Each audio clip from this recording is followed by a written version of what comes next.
Good evening. In compliance with Chapter 551 of the Texas Government Code as amended, I call to order a meeting of the Board of Trustees of the Austin Independent School District for Monday, September 23rd, 2019 at 6:05 p.m. The board may meet in closed session to deliberate the appointment, employment, evaluation, reassignment, duties, discipline, or dismissal of a public officer or employee, including discussion of the superintendent's scorecard performance metrics and related issues, purchase, exchange, lease, or value of real property, a negotiated contract for a prospective gift or donation to the district, commercial or financial information that the board has received from a business prospect or offer of a financial or other incentive to a business prospect, deployment or specific occasions for implementation of security personnel or devices, and or to consult with legal counsel regarding pending or contemplated litigation or settlement offer or on a matter which the school district's legal counsel determines should be confidential, including any legal issues related to scorecard performance metrics in accordance with Chapter 551 of the Texas Government Code, Sections 551.074, 551.072, 551.073, 551.087, 551.076, and 551.071 respectively. We will move to the approval of the agenda. Secretary Ellens, do you have a motion? So moved. Is there a second? Second. Having a motion by Secretary Ellens and a second by Trustee Teich to approve the agenda, all those in favor, please raise your right hand. Motion passes unanimously by all those on the dais. We will now recess the open meeting and move to executive session in the board office. Do I have a motion to recess the open meeting? So moved. Second. So the motion, having a motion by Trustee Teich and a second by Trustee Letitia Anderson to recess the open meeting, all those in favor, please raise your right hand. The motion passes by all of those on the dais. We will now recess the open meeting at 6:07 p.m. and move to executive session in the board office. Good evening. We will now reconvene the open meeting at 7:15 p.m. Tonight, students from Kiker Elementary School will lead us in the Pledge of Allegiance and Zilker. It says Kiker. Oh, it should say Zilker. Zilk, sorry about that. Zilker Elementary School will lead us in the Pledge of Allegiance and the pledge to the Texas flag. Good evening, trustee members and Dr. Cruz. I'm Alicia Hill, the proud principal of Zilker Elementary, and it is my pleasure to introduce two of my teachers from our Spanish immersion program. I have with me Miss Madison Phillips and Mr. Gabriel McNitt, and we have some of our second grade immersion students with us this evening, and I'd like to introduce them to you. We have Santiago Applewhite Mancera, Vera Burnett, Henry Caudon, Alicia Fernandez Rosas, Rose Ferry, Emmett Hollingsworth, Vince Ipp, and Dalen Switzer.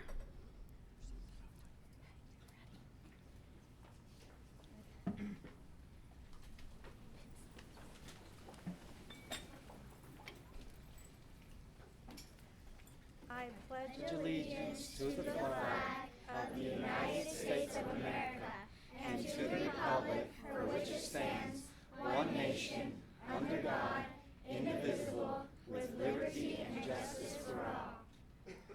Juro lealtad a la bandera de los Estados Unidos de América y a la república que representa una nación bajo Dios, indivisible, con libertad y justicia para todos. Honor the Texas flag. I pledge allegiance to thee, Texas, one state, under God, one and indivisible. Honra a la bandera de Texas. Te juro lealtad, Texas, un estado bajo Dios, uno e indivisible. Thank you so much for leading us in the pledge. Will you please come forward to see so we can meet you?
everybody. Miss Brown, we got you. Okay, ready? Here we go. All right, we got you all. You're good. Okay, 1, 2, 3. 1, 2, 3.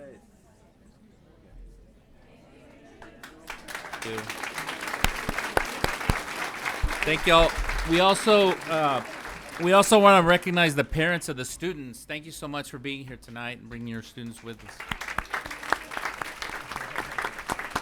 Thank you very much. I know we'd love you to stay, but I think there might be some homework in their future tonight. Thank y'all very much for being here.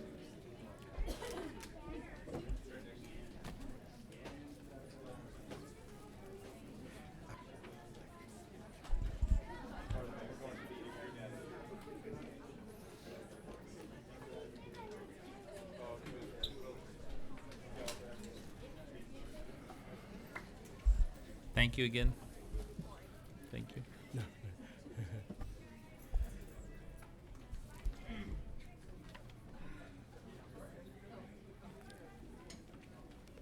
So tonight we have 2 recognitions.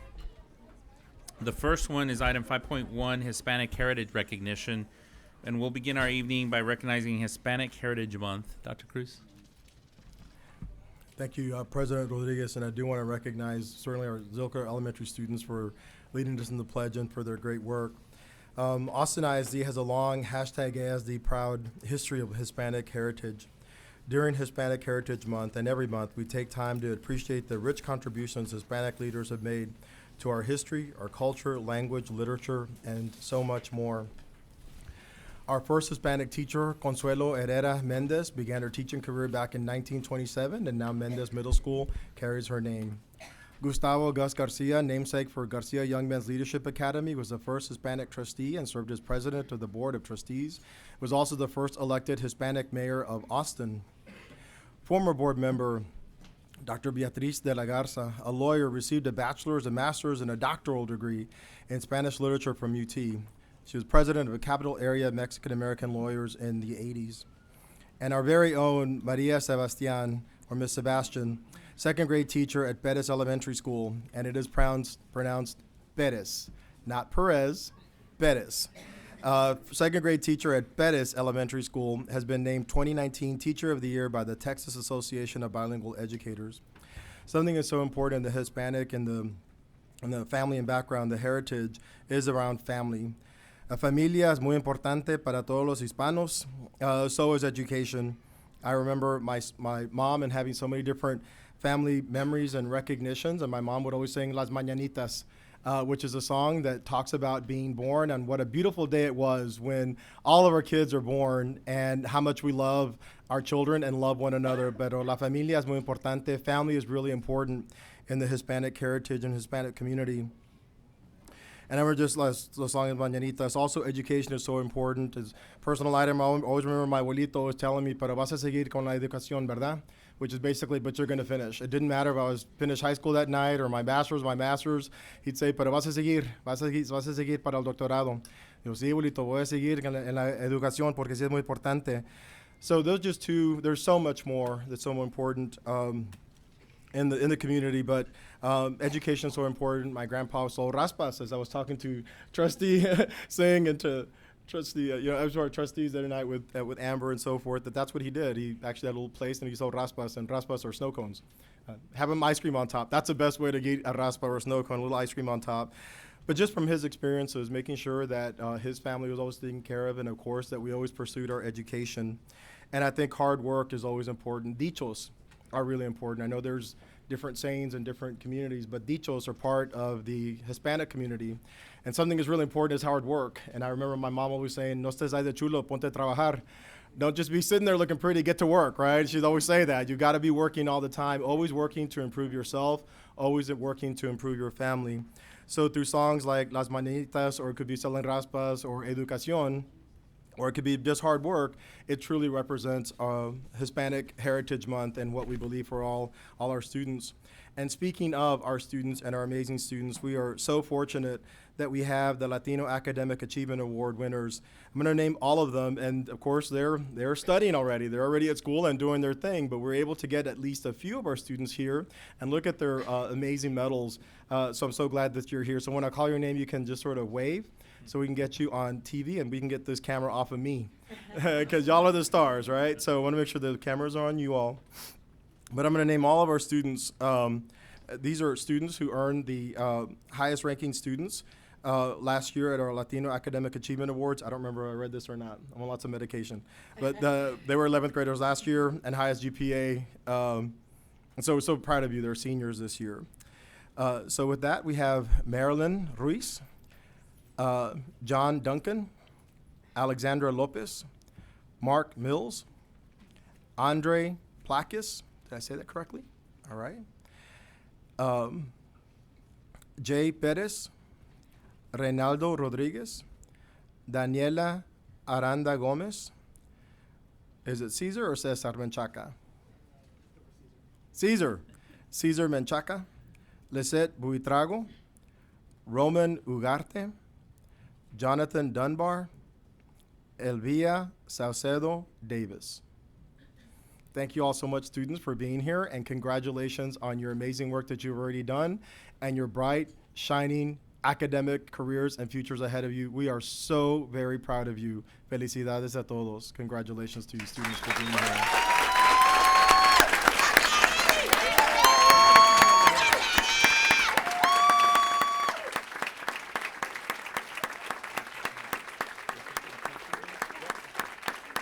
Why don't y'all stand right here? We'll take a picture as well. Oh, come on up over here. Why don't y'all stand right up here? Yeah, and face there, and they'll take a big picture with all of us. Wait, scooch. We're gonna. Yeah, scoot this way, guys.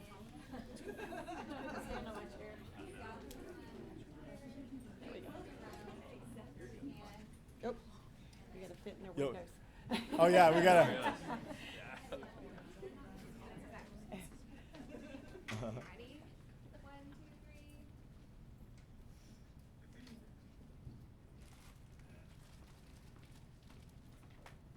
Thank you. Felicidades. Oh. It's still there. Thank y'all, students, for being here. Also, make sure, do we have any parents, family members of our students? Can you please stand so we can recognize you? Do we have family members, teachers representing our students up here?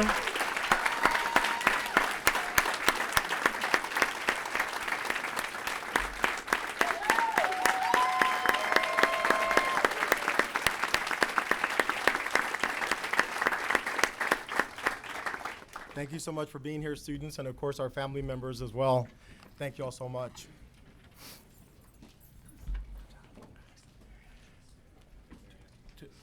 And Yeah, go ahead. And so congratulations to our students, to our family members. Felicidades a las familias. Muchas gracias por estar aquí con nosotros hoy y a tener a sus hijos y hijas aquí con nosotros para presentarlos. Now it's always a special treat to hear this amazing group. We were able to hear them this past week. I think it was Thursday or Friday. I don't remember what day it was, but we were at Crockett Early College High School, and we're able to hear some songs from our Crockett High School under the direction of Mr. Hare. Mr. Hare is everywhere, I know, so I want to thank Mr. Hare for his work and leadership with our amazing group, and of course Corey Crawford, their amazing principal at Early College High School. But the mariachi truly represents their name, the Mariachi de Oro, which means it's all gold. And it is all gold, as they represent today, and they certainly sound that way as well. So with that, I'd like to introduce our board and our community to Crockett Early College High School Mariachi Band, Mariachi de Oro.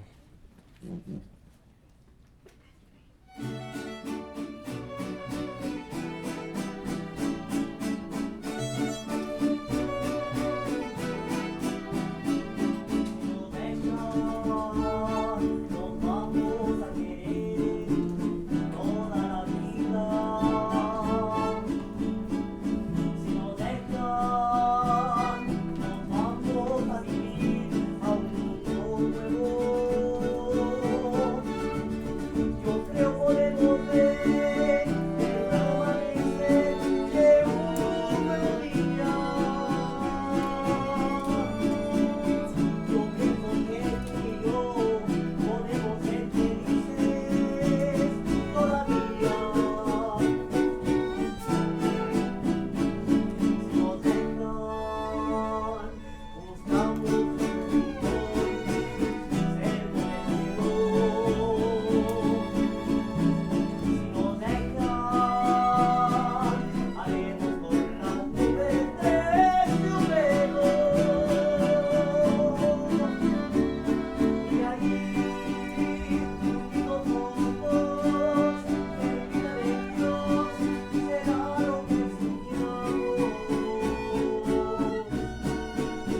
Now, I think the board would also love to take a picture with Mariachi de Oro. Oh, yeah.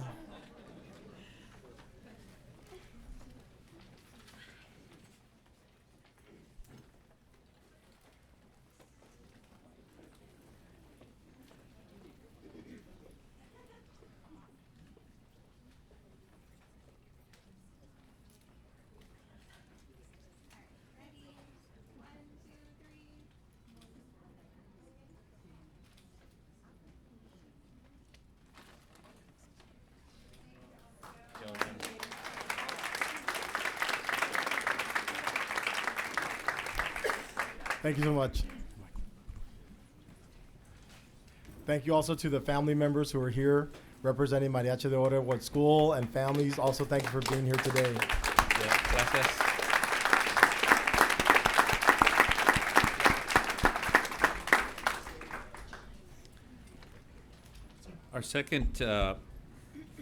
Our second recognition will be to recognize Mrs. Barbara Saldana, and I'd like to read a proclamation in her honor.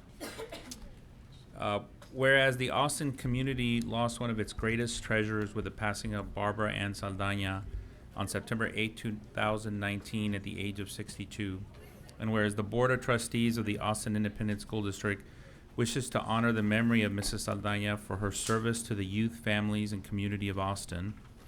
And whereas Mrs. Saldana worked as an office clerk at Crockett High School, office clerk at W.R. Robbins Secondary School, secretary for intergovernmental relations, secretary at Bedichek Middle School, attendance clerk at Mendez Middle School, accounting technician for finance department, caterer for Board of Trustees, and whereas completing 30 years as a dedicated clerk, secretary, and accounting technician for the Austin Independent School District, Mrs. Saldana retired in 2013. After retiring, she dedicated an additional 6 years as the Board of Trustees caterer. Now, therefore, be it resolved that the Austin Independent School District Board of Trustees hereby approves this proclamation as a lasting tribute to Mrs. Barbara Ann Saldana for her 36 years of service to the AISD community, its students and families, and for her many contributions that touched so many lives in such a positive and meaningful way. And approved on this day, on this 23rd day of September 2019. And I want to recognize both Mrs. Saldana's husband, Charles Saldana, and his daughter, Jessica Basan. Thank you both for being here. And thank you for your service.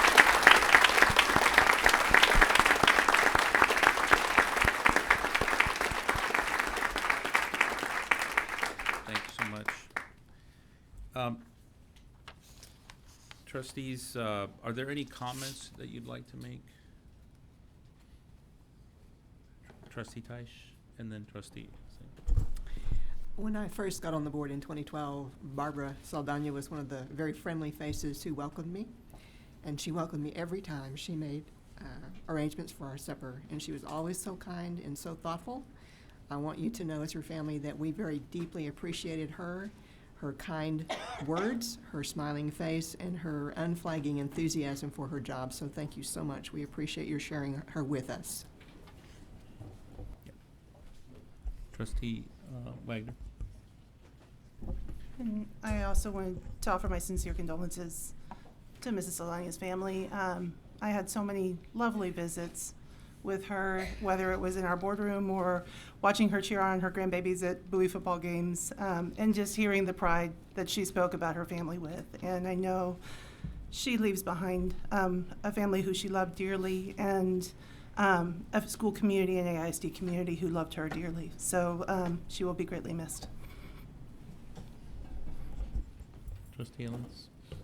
So I'm going to just try to speak for all of us to say thank you for sharing her with us over these years. We really, really did love her, and we're so happy to see you here tonight and offer our condolences to you as a group. So thank you for letting us share. Thank you. Thank you all again. Trustee Singh, did you have any comments? Yes, I would like to just say that many of you may have noticed the League of Women Voters had a registration booth outside today, and we are so honored to have them. We did invite them in recognition of National Voter Registration Day, which is actually tomorrow. Texas is ranked 49th out of 50 states in voter turnout, so this is particularly important for us. And as a school district, our goal is, we always say our goal is to help kids become college, career, and life ready, and I can't really think of a better way to help kids become become life ready, then to model for them voting and really encourage them to do that. And so that's why we invited them. I really invite all of you to stop by their booth and say hello and thank them and register to vote if you have not done that yet. So thank you. Thank you, Trustee Singh. Any other comments, trustees, before we move? So, before we begin our public comment portion of the meeting, I'd like to remind everyone about our BD local policy. Signs or placards brought to a board meeting shall not be permitted to block the vision of those attending the meeting, nor the district's cameras used to record and televise the meeting. Signs or placards shall be allowed only behind the last row of seats or against the side walls of the board meeting room. So we'll now move to public comment, and I'd like to remind everyone this is the time we dedicate ourselves to welcoming and encouraging public comments during our regular board meeting and to commit ourselves to active listening. And board members wish they could engage in a conversation with speakers on matters of concern and interest to the speaker that is not part of tonight's agenda. But in accordance with section 551.042A of the Texas Government Code Legal, board members may only make a statement of specific factual information or recite existing policy in response to an inquiry, propose that the subject be placed on a future agenda, or ask that the speaker visit with staff about the issue. After the completion of public comment, trustees may request from the superintendent additional information, clarification, and/or follow-up based upon comments provided by any one or more speakers. Please also know that there are additional ways to communicate with the board, including emailing the board directly at trustees@austinisd.org. In order to provide as many opportunities for input as possible within a limited time period at this meeting, each speaker will be allotted 1 minute with a maximum of 10 speakers allowed. Speakers may sign up by phone or in person, and no substitutions or yielding of time to others is permitted. As you come up to the microphone, there's a device that will light up as you move through your 1 minute of allotted time. When the buzzer sounds, please make a final thought in one sentence. We ask that whether you come to give a complaint or praise, that you reference the staff member by position or by abbreviated last name. We ask that all audience members, whether speaking or not, show respect for others at all times. We strive to foster a culture of dignity and respect, and we ask that everyone in attendance display civility and decorum. That is, respect for others and refraining from any insulting, profane, threatening, or abusive language. Should you wish to offer written remarks that are not bound by time, please give them to the AISD officer on duty. Each board member and the superintendent will be provided with a copy. And the Office of Translation and Interpretation provides a Spanish language translator for audience members who need assistance when addressing trustees or need assistance understanding comments made to trustees during public comment. If you need this service during other portions of the meeting, please speak with the interpreter. Jennifer Williams, Spanish translator and interpreter, will repeat this message in Spanish. La Oficina de Interpretación y Traducción proporciona un intérprete al español para las personas en la audiencia que necesiten ayuda al comunicarse con los miembros de la mesa directiva o si necesitan ayuda para entender los comentarios que se están haciendo a los miembros de la mesa directiva durante el tiempo dedicado para comentarios del público. Si necesita este servicio, por favor, hable conmigo, intérprete Jennifer Williams. President Rodriguez? Yes. I'm Trustees. wondering if the board might be willing to indulge speakers this evening with 2 minutes per speaker. I know that we had said 1 minute, but that was presuming that we were going to have a large number of speakers. I'm counting 34 speakers unless there are others that are not here. I don't know how the board feels about allotting 2 minutes rather than 1. I know that we had previously discussed 1 minute in light of the large number of speakers that we anticipated. So this is not the only opportunity for public comment. There's also specific testimony in each of the agenda action items. So I would, I'd probably either entertain a motion to do that, or start reading the names. I'm happy to propose a motion if you'd like to accept a motion.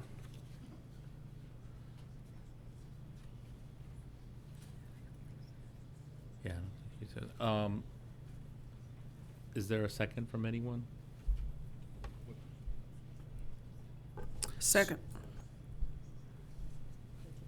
So Letitia, so there is a motion by trustee Matthias and a second from from trustee Letitia Anderson to add a minute to each of the 10 speakers that we have tonight for general public comment. So is there any discussion on the motion? Trustee Tice. So is this going to set a precedent for future meetings that when we have not so many speakers that we would entertain adding time? I'm just concerned about confusion that might result. So I'm going to ask our counsel to come up.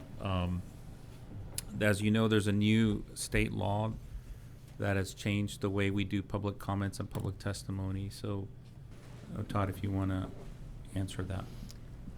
Really, the motion has to do with decorum this evening and process, not with regard to policy or law. So I don't believe you would be setting a precedent by passing this particular motion tonight. It might influence what the public expects from you in the future, but you wouldn't be obligated to do the same in the future.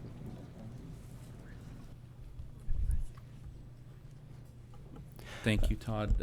Any other questions, comments? Yeah, Trustee Matthias and then Trustee Allen. Just the comment, that is to say, I don't see it so much as setting a precedent. That is to say, if we anticipated a large number of speakers, it seems that we would be wise to think about the ramifications for that, especially for the sake of the public who is enduring these meetings with us. But since we're accustomed to allotting 70 minutes for public comment, and we have only 15 speakers this evening, that would be 30 minutes of our time.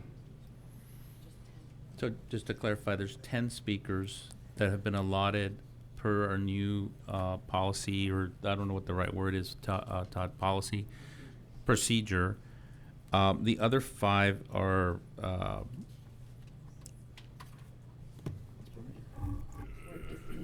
what's that? Yeah, they're on the wait list. So Okay. the motion is about the 10 having 2 minutes, just to clarify.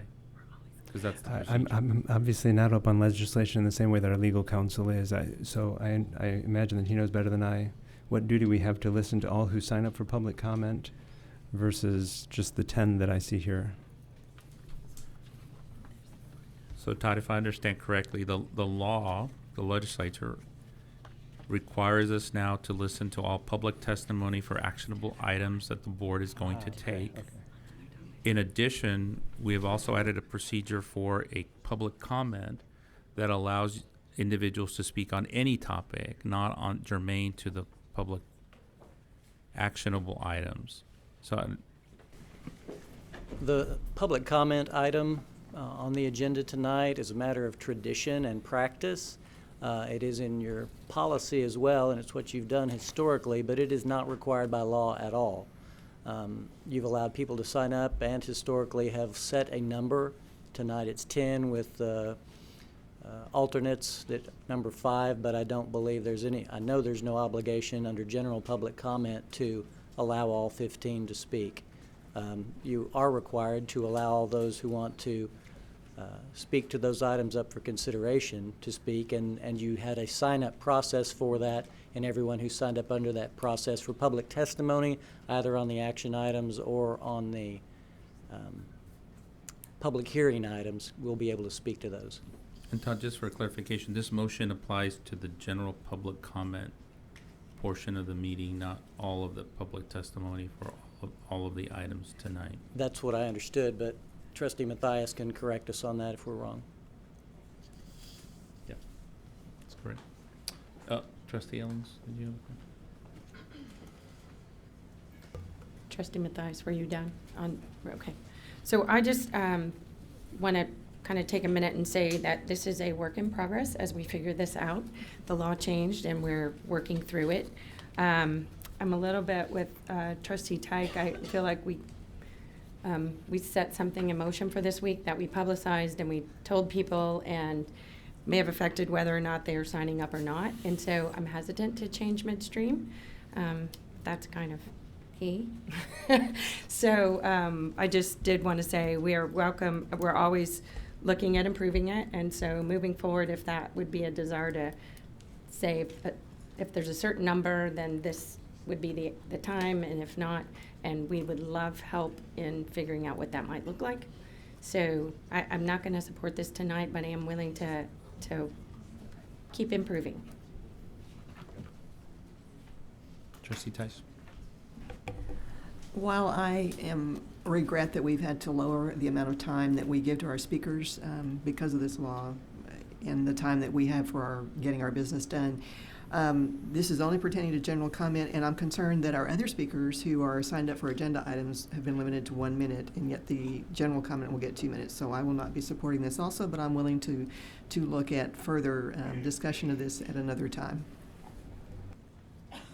Thank you, trustees. Any other comments? So having had a motion from trustee Matthias and a second from trustee Teich, all those in favor of, I'm sorry, trustee Letitia Anderson, to extend the public comment to 2 minutes instead of 1. All those in favor of the motion, please raise your right hand. And all those opposed? The motion fails 2 to 7. So we'll proceed with the public comment.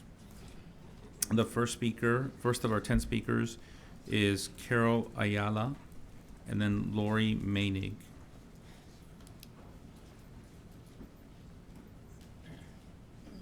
My name is Carol Ayala, and I oppose the approval of the new sex ed program because in that curriculum, 6th graders will be engaging in written scenarios to propose solutions for homophobia. This will create a climate that pits students against one another and violates students' rights to hold a different opinion regarding boundaries of sexual behavior according to their family's values. Per the Texas Family Code, Chapter 151.001, a parent of a child has the following rights and duties: to direct the moral and religious training of their children. Moral training includes sexual behavior, and as a member of the Hispanic community, how awesome that I came here tonight. I am offended that this school district is grooming 46,000 Hispanic children, the majority of the student population, to accept these behaviors, and I consider this a direct assault on Hispanic family culture. Thank you. Lori Mainig, and then Belinda Montgomery.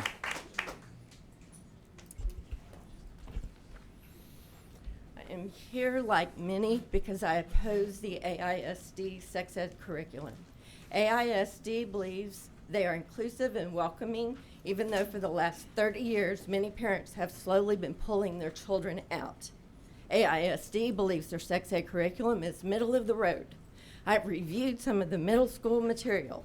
In the 7th grade, 12-year-olds will learn that their gender is determined between their ears. This is demonstrated on a gingerbread man, now called genderbread person.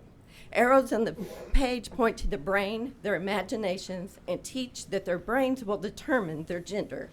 I am here to say this is not middle of the road. These types of lessons are sexualizing our children. Please focus on reading, writing, and arithmetic. Let Austin lead the way with medically based sex ed curriculums such as Scott and White, please. There is no law that says schools have to teach sex ed curriculum. Let's pause. Let's blow off this year, and let's start over. Thank you. Thank you very much. Valerie Stern, oh, I'm sorry, Belinda Montgomery. I skipped over her name. Thank you. Could you hold on just 1 second? I'm sorry? Based on the sign placards, we only allow one person up on the podium. So I'm sorry We're that we good to follow can't the do rules. that. Yeah. We're good to follow the rules. Thank you. Thank you very much, Superintendent Cruz and President Rodriguez and trustees. I stand in solidarity with Naomi Wilson, who was not able to speak at the last board meeting. I stand here today in solidarity with her. I want you to know that Black trans lives matter. I reviewed the latest version of the sex ed curriculum. Opponents want the sex ed curriculum to stay as is, abstinence only. They want an opt-out option, and they want to be able to teach this information at home. They currently are receiving what they want. They are able to opt out, and they are able to teach this information at home. The informed parents of Austin would like an opt-in option. We would like to opt in to comprehensive sex ed that includes but is not limited to scientifically and anatomically accurate education about students' bodies. We want to be able to opt in about lessons on boundaries, respect, and self-care. We want to be able to opt in on lessons and resources of how best to care for our bodies over a lifetime in wellness and in crisis. Thank you so much. Thank you. The next speaker is Valerie. Is it Stern or Sterney? Stern. Stern. Valerie Stern, and then Anna Wynn after that. Good evening, board members and Dr. Cruz. I urge you to slow down the process of the change plan. We now have financial relief from the state, which makes closures less urgent. We now have an equity officer who can help guide this process to be transparent and equitable. This year, we've had a surprise increase in the number of enrolled students in the district against the predictions of the demographers.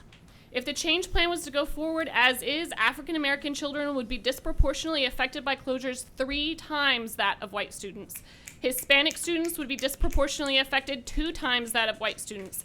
It is not evident how the lens of equity informed this plan. The district is not being transparent with why they decided to close certain schools while leaving nearby high SES majority white schools with similar building assessments and similar size open.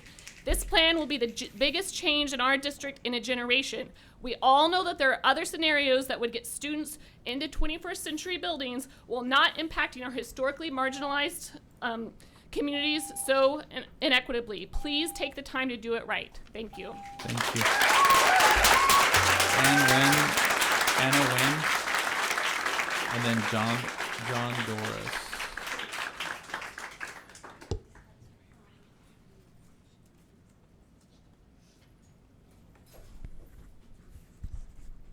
Good evening. Thank you for the opportunity. Excuse my voice tonight. I would like to repeat what was referred to a bit earlier by Dr. Cruz, that you guys really did not just sit there looking pretty, you really did a lot of work. And I want to congratulate you on pushing forth the new sex education curriculum. It's not just sex education, it's about teaching children how to behave, how to react to assaults and bullying. I would like to also say that it's okay for some of the people here to say, I believe in this moral value. It's not okay for them to say, you should believe in this moral value also. As we speak, the last time we were here, Naomi Wilson spoke, and there were 16 black trans women murdered. Tonight, we have 20, maybe 21. Your sex education curriculum will help that. Will help reduce that number. Thank you. Thank you.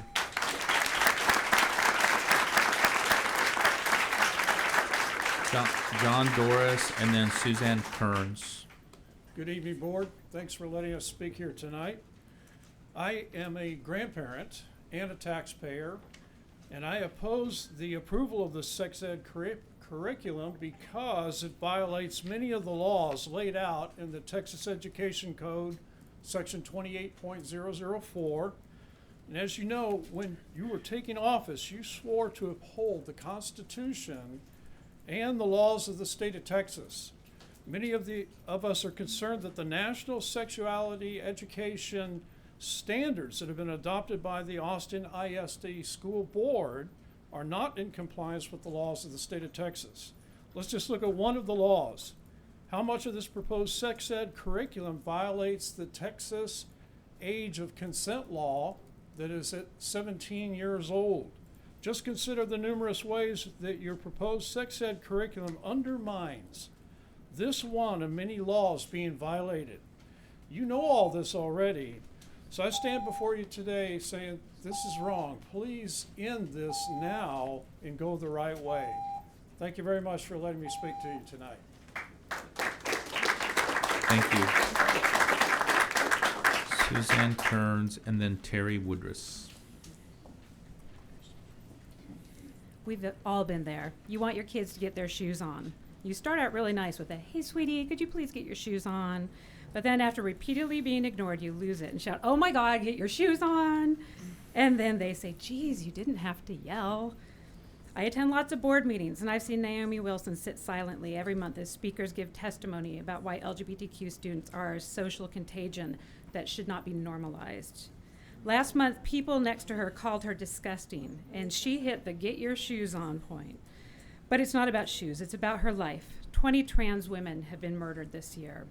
I would have yelled something as hateful as the words that speakers were using to describe her all night, but instead, her yells were a plea. Trans lives matter. You are killing us. This is why we need inclusive sex ed in schools, so kids don't grow up to be adults who think it's acceptable to call someone disgusting because of their gender identity.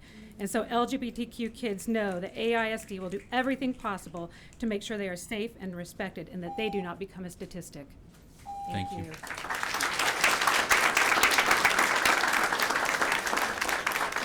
Terry Woodruss and then Jorge Ordonez. Hi, my name is Terry Woodruff, and I'm a Pease Elementary parent addressing your school closures plan. I understand AISD needs a plan to stabilize its enrollment because Austinites are moving out of the district. What I don't understand is why you would include closing the only public school in downtown Austin. Pease is a historically significant school that serves a modern 21st century community with working parents who want the ability to be involved and physically present for their children's education. While new buildings are nice, parental involvement is more important to a young child's education, and in your hearts you know this. You've been told by the district that our facility is poor, but the information you've been given is inaccurate. Things you say you're trying to achieve, you already have in Pease without having to ask us taxpayers for additional bond money as you have planned. We have the type of racial, special educational, and social economic equity and diversity you're striving for. We have an amazing staff that has stayed at our school even in the face of administrative issues. We are asking the board to reconsider the school closures plan with the input you've been given from our community. We are also asking that this school closures plan be given time on the agenda so that all these affected communities may have time to speak on public record. And as a Hispanic, proud member of the Mexican American community here in Austin, Texas, I'm also very proud to say that I support your sex ed education plan. Thank you for your consideration. Jorge Ordonez. And then Christine Green after that. Good evening, Board of Trustees. My name is Jorge Ordonez. I'm the parent of 2 children in the district. I'm coming here for giving a comment and a concern. My comment is that as parents, some of the parents, I'm opposed to this sexual education curriculum, and that doesn't mean that I hate people who have a different identity. We love them, we need to respect them, but that doesn't mean I don't want the school, the government, secular organizations, and even churches to teach morality to our kids. We as parents are responsible for that. My concern is about the outreach program. Since the moment that I received the communication that the lessons were going to show, 7 days was the outreach program. That's unacceptable for something so important. At least this time should be at least of 1 month for people to see, and should be open not only to parents with password in the portal of the ISD, but open for the community, people who pay taxes, and the parents as well. I really appreciate you consider our concerns. Thank you. Thank you so much.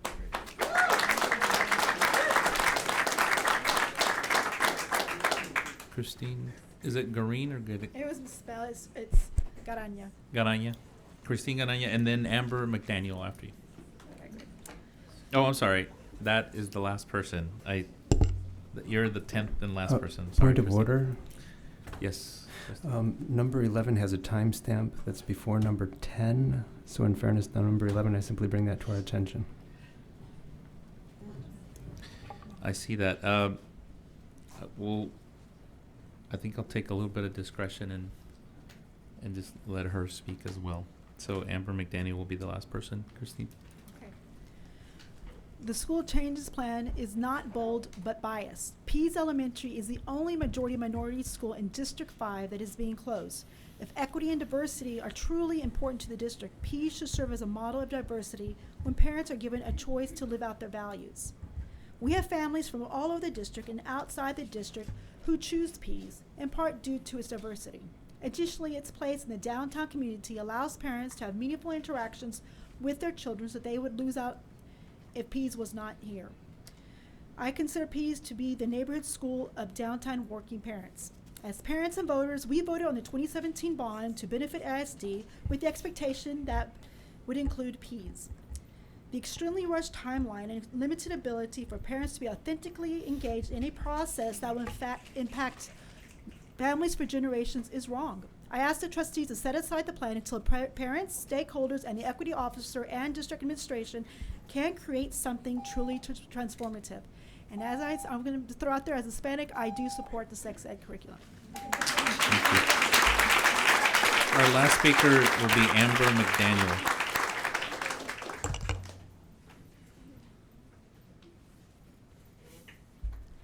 Hi, my name is Amber McDaniel, and I'm a proud Pease parent, and I just wanted to let you know that there are hundreds of parents outside, over 100 parents outside, who also want to speak to the board about the school changes issues. While the board's principles in the plan contain admirable ideals, the district is solely focused on a facilities and budgetary perspective and is ignoring the other aspects that the board has agreed are an important part of this process. This changes plan is not focused on a quality education for all of Austin families. The proposed school closures will affect these neighborhoods for decades to come. 2 months worth of highly structured listening sessions are nowhere near enough to fully assess the community impact of these closures. Beyond this, numerous building improvements approved in the previous bond issue have not yet been put into place. The facilities assessments upon which many of the recommendations are based appear to contain numerous errors and warrant a thorough going over by impartial parties. All this comes down to one central question: what's the rush? Thank you. So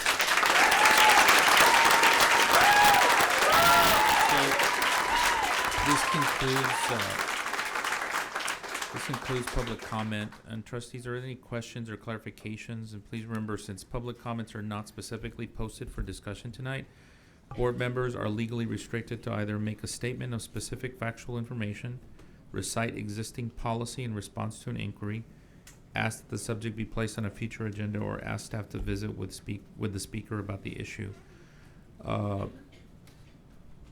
Vice President Anderson.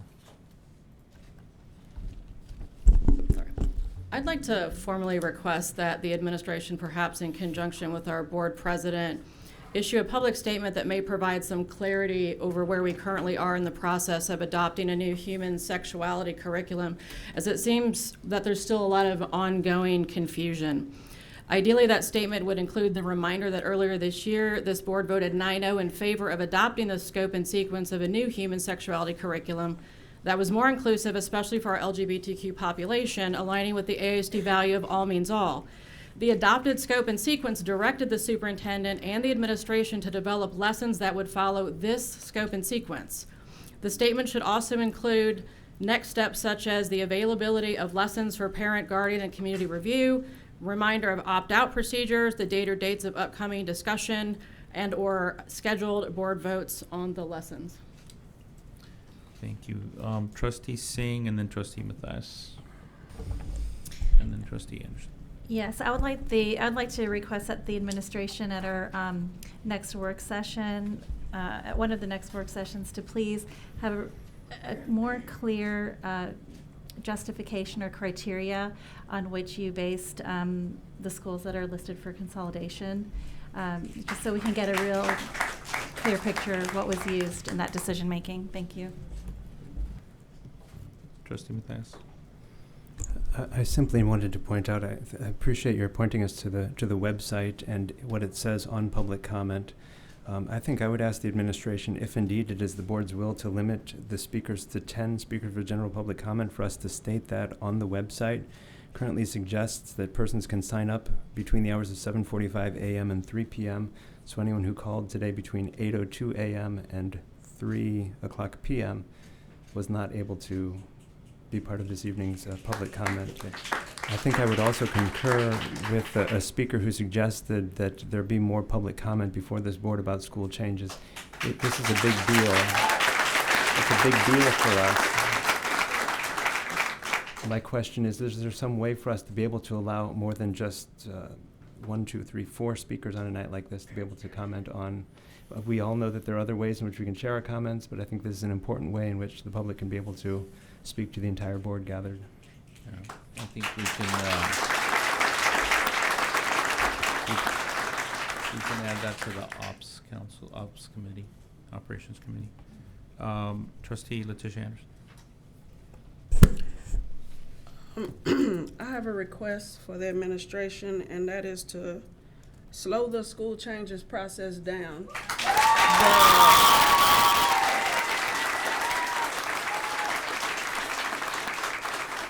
The common theme that I am constantly hearing is parents don't understand the why. And telling them the why and what's going to happen in this process needs to be understood before you can say, this school is going to be consolidated, this school is going to be closed. Parents need to understand the why. So that is my request.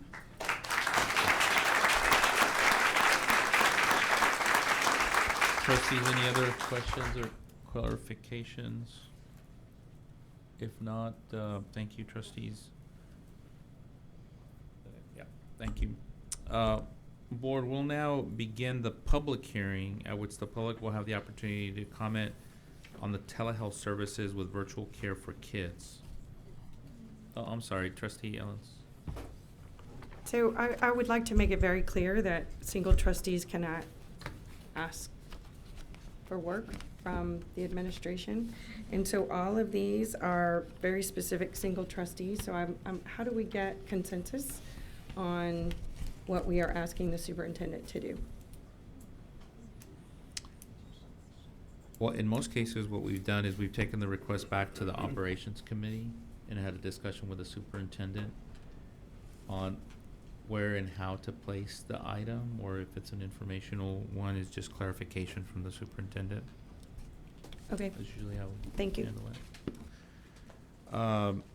So we will now begin the public hearing at which the public will have the opportunity to comment on the telehealth services with virtual care for kids. And board members wish they could engage in a conversation with speakers on matters of concern and interest to the speaker that is not part of tonight's agenda.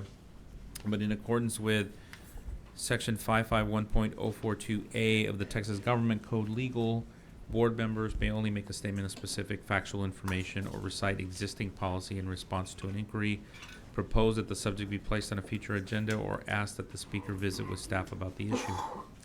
Speakers have had the opportunity to sign up for the public hearing either by phone or in person. In order to provide as many opportunities for input as possible within a limited time period at this meeting, each speaker will be allotted 1 minute. Speakers may sign up by phone or in person, and no substitutions or yielding of time to others is permitted. As you come to the microphone, there's a device that will light up as you move through your 1 minute of allotted time. When the buzzer sounds, please make a final thought in one sentence. And should you wish to offer additional written remarks that are not bound by time, please give them to the AISD officer on duty. Each board member and superintendent will be provided with a copy.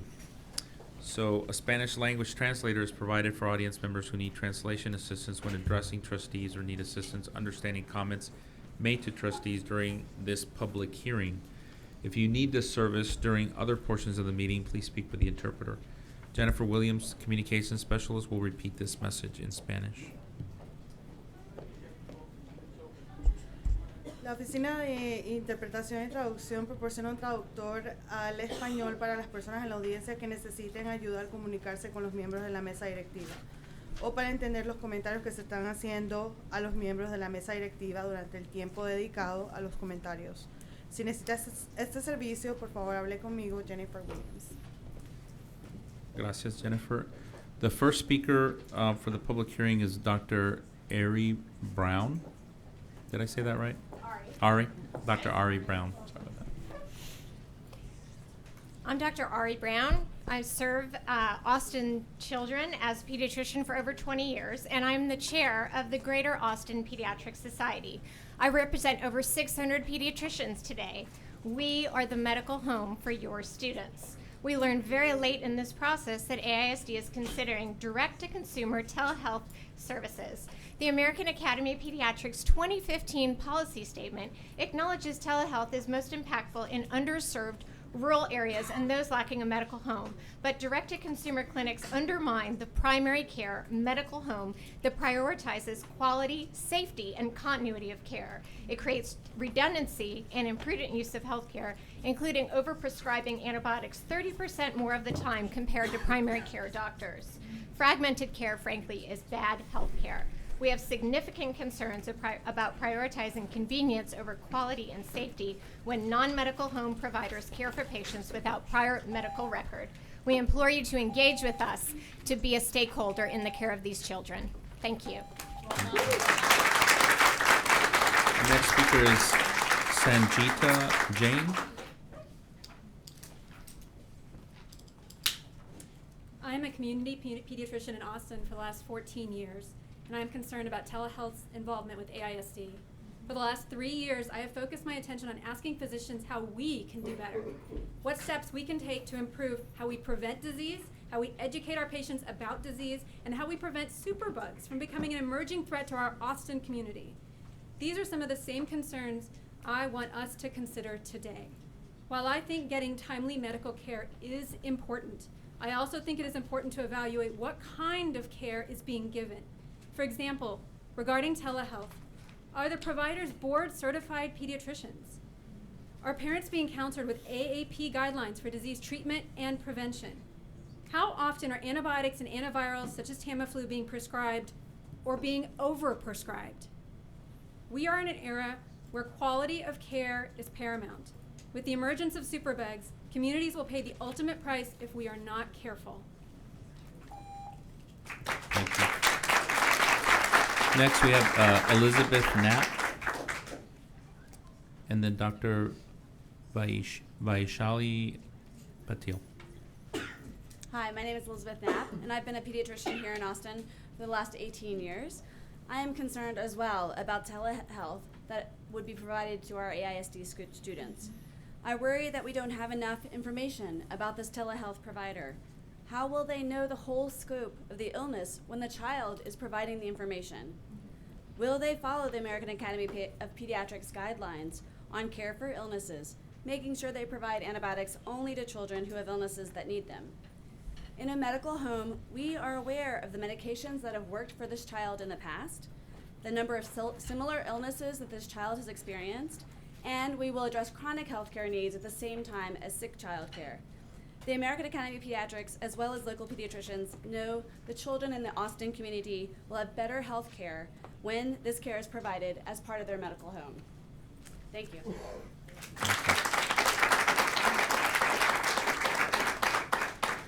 Dr. Patil. Respected Board of Trustees and my fellow Austinites, thank you for giving me this opportunity to talk today. I have a lot to talk, and I don't think 1 minute is going to be enough, so I did send you guys an email prior to this conversation. I'm a board-certified pediatrician practicing in South Austin for past 18 years, and I personally do have 2 of my own kids who've been in AISD.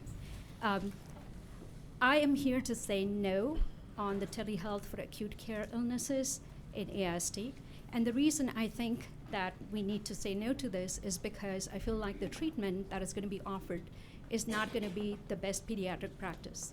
There's going to be fragmented care. There is not going to be continuity of care. Most of these kids are not going to be treated in their medical home, which is basically where the pediatrician has their entire past history, which is going to help to treat these ailments. There is going to be lots of missed opportunities for preventive care, which we as pediatricians do offer at every visit.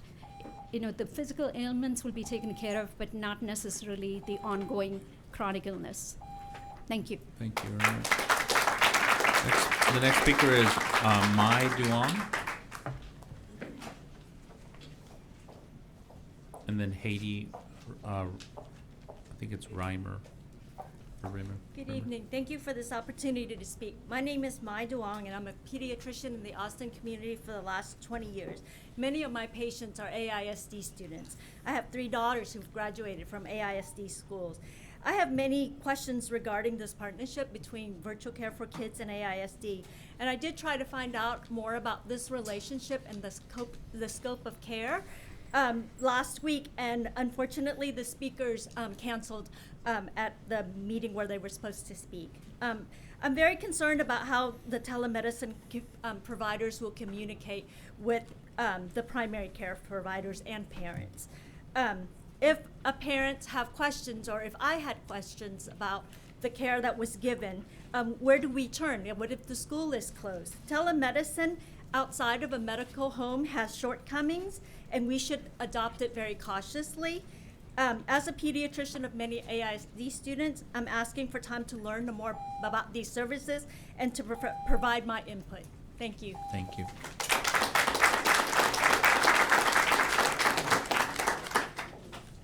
Is it Reimer or Reamer? Reamer. Reamer. Yeah, my name is Heidi Reamer. I'm a pediatrician that have been working in the Austin community for 18 years with Southwest Pediatric Associates. I have a child that goes to ASD, and I have a lot of patients that come from there too. My main concern about starting telemedicine in our schools is the quality of healthcare that we will be given. I don't know, think that the best quality of care can be delivered by telemedicine. By mid-level health professionals and all our children deserve the best. I see a lot of my diagnosed children conditions coming from health professionals with minimum training in pediatrics, especially from telemedicine clinics that already exist in the community.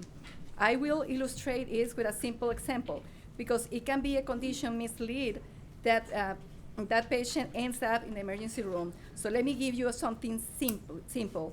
I've been seeing a lot of patients during these years where the school nurse suggests patient maybe have a middle ear infection. After looking myself at the ear with my years of training and my expertise, the child doesn't have any ear infection. She has maybe having an ear pain due to allergies. So I think telemedicine at school will cause more misdiagnosis, over and under treatment of medical conditions, and will increase the health care expenses for our families. Thank you, Dr. Reamer. Appreciate that. So this concludes the public hearing. Trustee, any questions or clarifications regarding the public hearing? Trustee Tyson and Trustee White. So I just wanted to make sure I'm clear about this, that these telehealth services would be optional services. Is Ms. Spinner here or anybody from that department? These are optional services. Yeah. Parents must consent to use these services. They're not required for all students. Is that correct? Trustee Teich, that is correct. So these are not mandatory. I'm sorry. Yes. Good evening, members of the board and public. My name is Tracy Spinner. I'm the Director of Health for Austin ISD.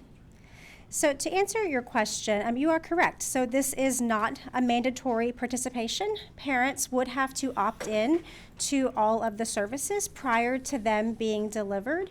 And this is something that we're going to work within our first 30 days is a robust marketing and communication plan with not only our parents, but our staff and our community, including our healthcare community and many of our healthcare colleagues who spoke this evening.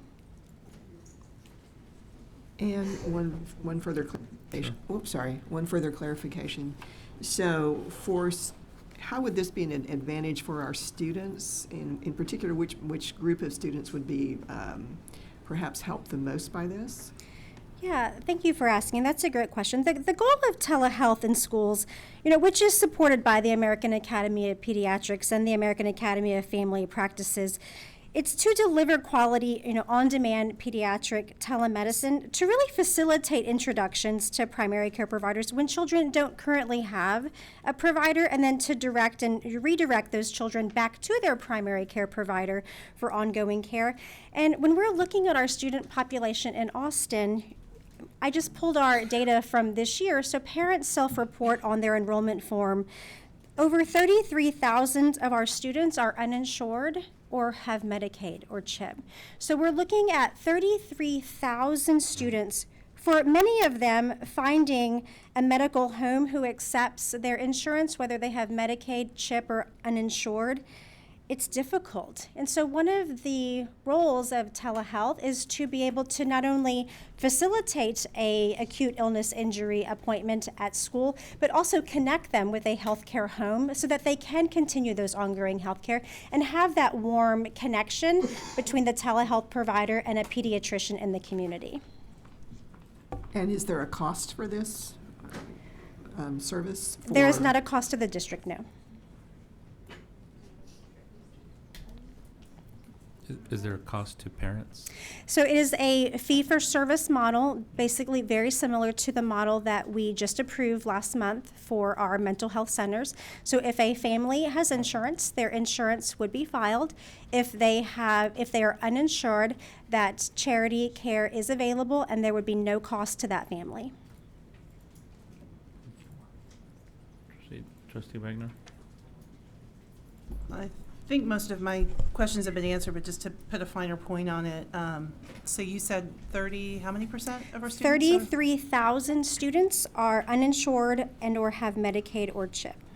Because I hear a lot of really great intention in the pediatric community that spoke to us tonight about, you know, a child's medical home, you know, concerns about fragmented care, but I have to wonder for those 33,000 students, do many of them have a so-called medical home right now, or are they seeking care in places like the emergency room if they have flu or are concerned otherwise? I think yes, to all the above. I think many families who we interact with through the health office, you know, when there is not a healthcare home, that they do seek services either through urgent care centers or through the emergency department for things that could be treated either through telemedicine or if they had a healthcare home as well. The one point that I want to reiterate is that for families who have a medical home, that this program will coordinate with their medical care provider to preserve that existing patient-doctor relationship, not fragment that care. And when a child is seen in the nurse's office through a telehealth visit, that a summary will be sent to not only their provider the same day, but the parent the same day, and then the school will also receive a summary of the service that took place at the school campus, because they will need a doctor note. Even though if they're on campus, they will still need a doctor note to return back to class. And so to answer the questions about fragmenting care, same day information is sent to the parent, to the provider, and to the school to inform them that the child was seen in the health office, what happened, and then follow-up care. And then from then, the pediatrician would then follow up with their patient if they have a healthcare home. So if a pediatrician was, say, concerned about a misdiagnosis or a prescription that may have been unwarranted, they would have an opportunity to review that? Absolutely. Okay. Thank you. Trustee Matthias, and then Trustee Singh, and then Trustee Cindy Anderson. Something I'm not sure that I've shared before is that when I was a child, I dreamed of being a pediatrician. Oh, you've missed your calling. And so if indeed I missed my calling, I imagine that had I had that calling, I'd probably be here this evening concerned about the lost income that might accrue to me as a physician. I think my question is, you said something, there are 3 points of clarification. One, you said it so quickly that I wasn't sure that I understood you correctly. Did I understand you to say that telemedicine is supported by the American Academy of Pediatricians? Pediatrics, and then also the American Academy of Family Practices. There was a speaker who suggested that children provide their medical information. Are parents not involved in this process? That is incorrect. So all families through the opt-in process will have to fill out a comprehensive health history form and medical history form. And then if on that health history form, again, it's what parents provide, and so it's self-report information by the family, as they would at their pediatrician's office provide the same health history, medical history information, that the physician, the telemedicine physician, would have access to that information while they're meeting with that child in the health room at school. And so, yes, they would have access. The parent would provide the same information that they would as if they had gone to their pediatrician's office, the same type of health history information. I appreciate that. And my final question simply has to do with the fact that, I suspect that something like this, a telemedicine program, affects very much so the students of districts 1, 2, 3, that is, say, minority, low-income students whose parents are perhaps working and may not have the ability to be able to get them to a doctor in the same way that they might be able to have access to a doctor through a program like this. One speaker suggested that there might be a concern about board-certified physicians. Is that something that trustees should be concerned about?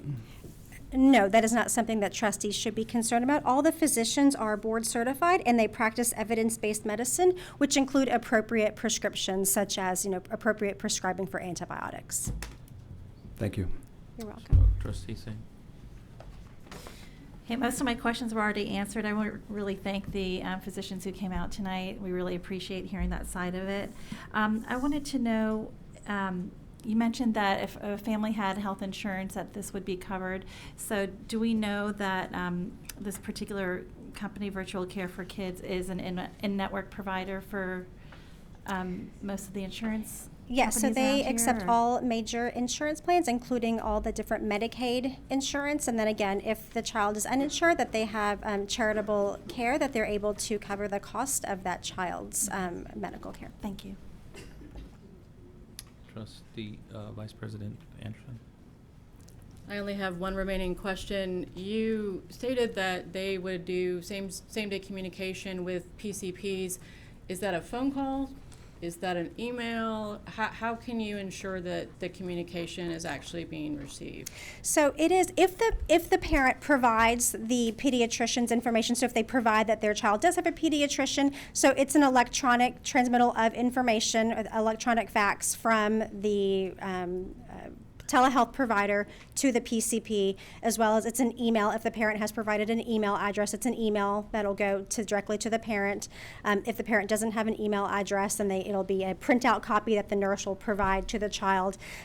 Also, the parent is able to, when they complete their consent and opt in, they're able to identify different options for receiving information. So if they want a phone call first for their child before they're seen, even if they've opted into the program, just to say, hey, Tracy's in the office today, has an earache, running a bit of a temperature. We could see her through telehealth, or would you rather, come pick her up? And so parents are able to either opt in completely, that says, hey, you've got my consent, you can see my child, you don't have to call me first. The second option is what I just mentioned. And the third option is if the parent wanted to be conferenced into the telehealth visit, where they can also, if they have a smartphone or their computer, that they could also participate in the telehealth appointment with the provider, with the nurse and student facilitating at the campus, and then the parent in their home, work, car, wherever they can participate in that telehealth visit. And then if there is a question during the interaction with the child and the nurse, and the physician needs to call the PCP to ask for maybe some clarifying information or get information, if the parent has provided that consent for us to contact their provider, again, they have to provide that consent. And then those doctor to doctor can have those conversations. So for students that have a PCP, does this process necessitate that they follow up with their PCP after this particular interaction, or is it only under certain conditions? Just trying, again, to make sure that the communication is taking place for those that have a PCP. I do understand that a lot of our students do not, and so I Sure. appreciate this opportunity. I know I've used something similar for my own kids too, Yeah. Even when it's difficult for them to get to a doctor's appointment. But if you could just speak to that a little bit, Yeah. again, trying to make sure that communication is received, and then whatever Sure. follow-up is necessary is actually happening. Yeah, so every time a child is seen by a provider, a telehealth provider, that electronic communication will be sent to their PCP, and it will be up to their PCP to follow up, or there will be orders that if the parent says if they have to follow up in 7 to 10 days with their primary care provider, that encounter will also be documented into our district's electronic medical record, where the nurse can also have a reminder for herself to make sure that they can check in with the kiddo. Hey, have you checked in with your doctor? Call the parent. Hey, I see that there's a reminder that you need to check in with your pediatrician 7 to 10 days post seeing the provider here in the health office. And so there's several different ways to ensure that follow-up care has happened, but it's essentially, making sure that we receive the correct information, from the parents so that we can share that information with the PCP. And then my last question has to do with, it does give me a lot of comfort knowing that this is being used in conjunction with a registered nurse. What's Plan B, though, if a nurse is unavailable at that time, for example, with another student or off campus or not in that day? How does that work?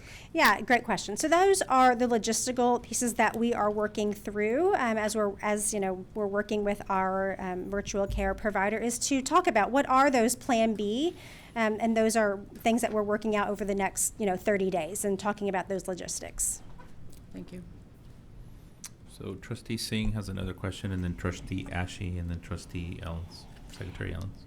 Hi there, Ms. Spinner. Can you please tell us a little bit about the track record for this company and who else is using, what other school districts might be using that, and if there's anything that we should know about the results? Sure. So currently they're working with a district in South Texas and then also working with El Paso ISD. And I spoke with the health directors of both districts.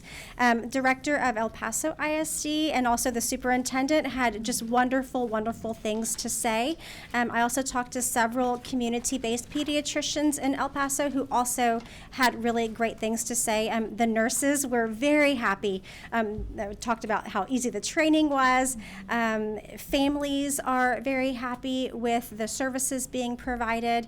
Really, everybody who I've talked to across the spectrum, whether from my position to the superintendent to community-based pediatricians in El Paso, have all had just really wonderful things to say about their partnership with virtual care for kids and urgent care for kids. Thank you.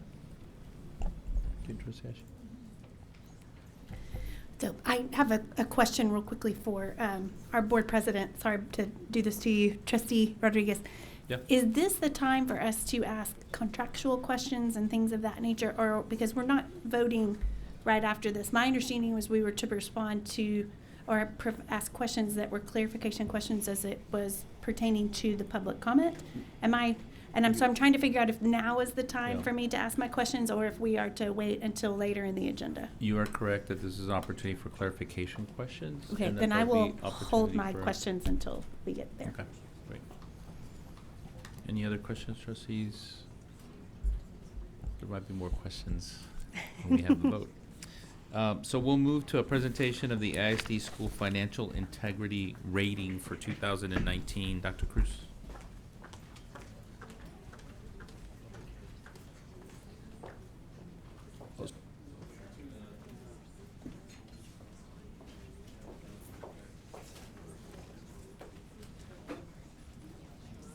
Nicole, do you have a presentation?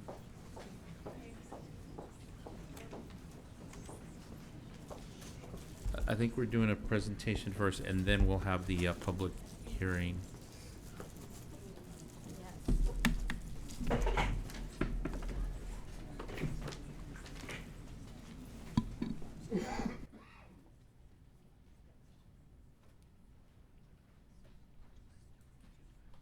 Thank you. Good evening. I'm Nicole Conley, Chief of Business and Operations, and I'm joined by George Goganis, Budget Director.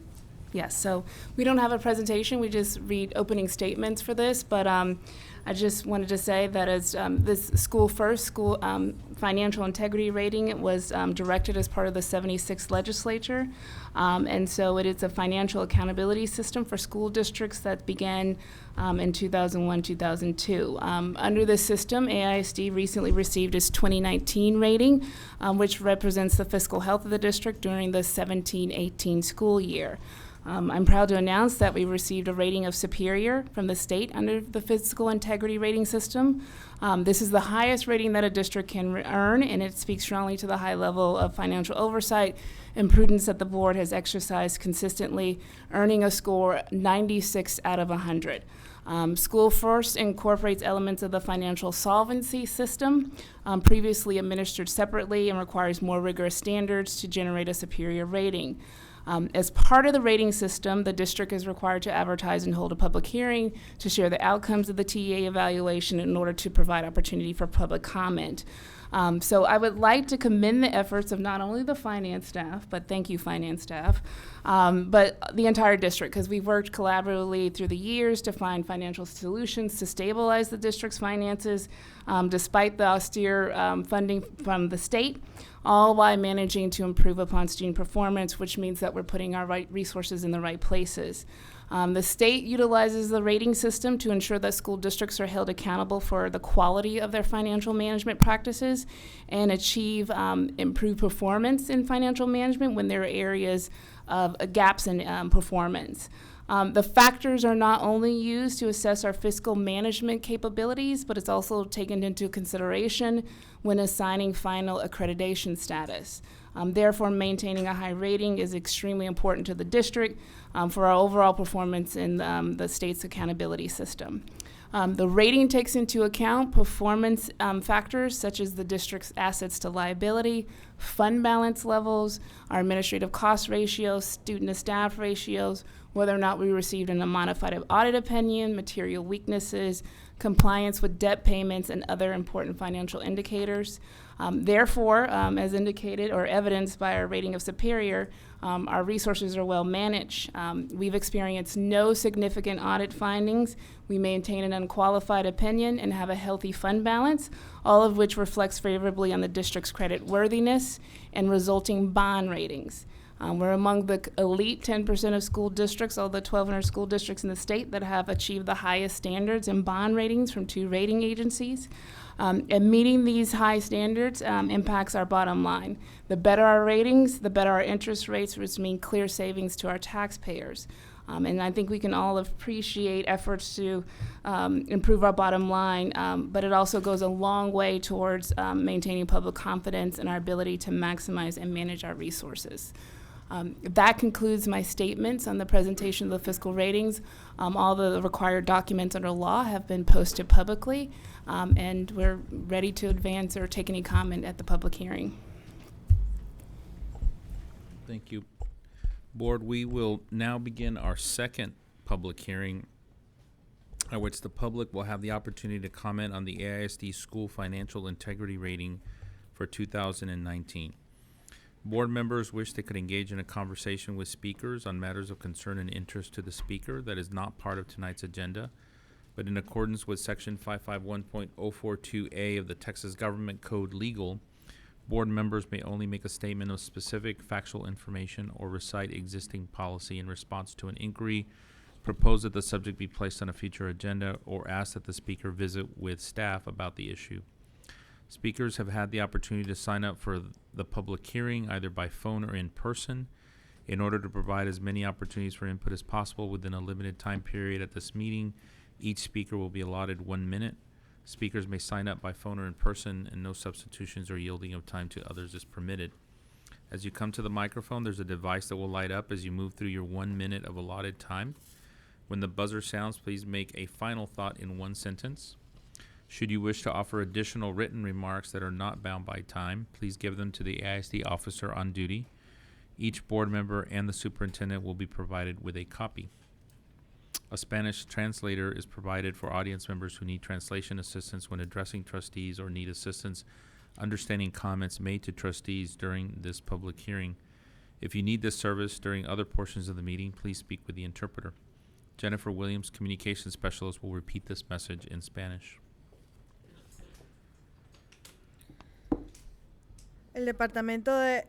La Oficina de Interpretación y Traducción proporcionó un intérprete al español para las personas en la audiencia que necesiten ayuda al comunicarse con los miembros de la mesa directiva o si necesitan ayuda para entender los comentarios que se están haciendo a los miembros de la mesa directiva durante el tiempo dedicado para los comentarios públicos. Si necesita este servicio, por favor hable conmigo, Jennifer Williams, servidora. Thank you, Jennifer. Our first speaker is John McInerney Gonzalez. And then our second speaker is Leslie Morris. Buenas noches. Buenas noches. Thank you for the opportunity to speak to the question of financial integrity, especially in the matters of transparency, debt service coverage, and administrative cost ratio, particularly for the size and complexity of the district. Congratulations are in order for the A from the Moody's credit rating and the A+ from the Fitch agency. These are grounds for celebration, particularly if Austin ISD were in the business of making a profit, but you and we are not. We are in the business of educating people, of teaching equality, diversity, and excellence. I apologize for the pun, but ASD is students, not statistics. I call on you. Again, congratulations for your financial excellence. To maintain the status quo and defend high-performing exemplary schools, whatever their size. To defend schools like Dawson, who have performed above the mean expected for students like me, who grew up poor, Latino, and have family with special needs. To take a risk for schools. So I want to say, what's the rush? Studies have shown that there's no savings in closing schools. Thank you. Next is Leslie Morris.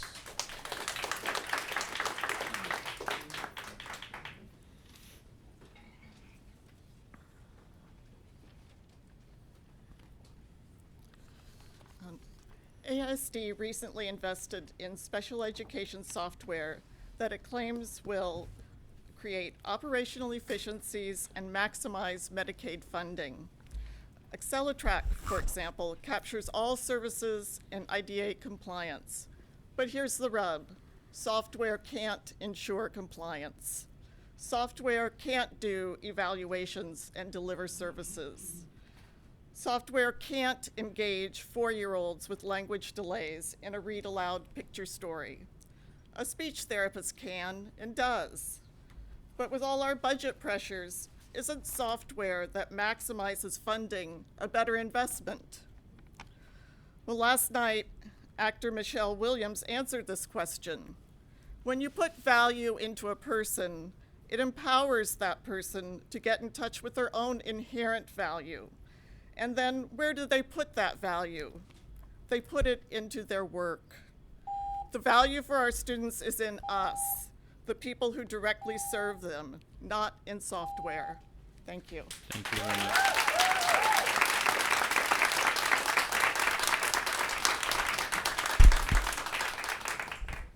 Trustees, this concludes the public hearing. Any questions or clarifications regarding the public hearing? Trustee Letitia Anderson.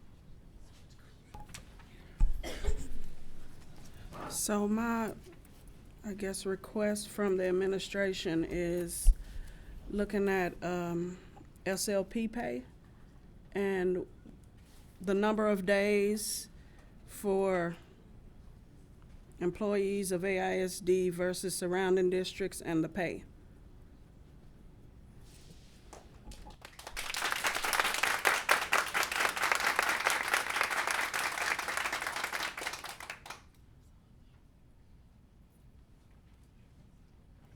Trustees, any other questions, clarification? Trustee Singh?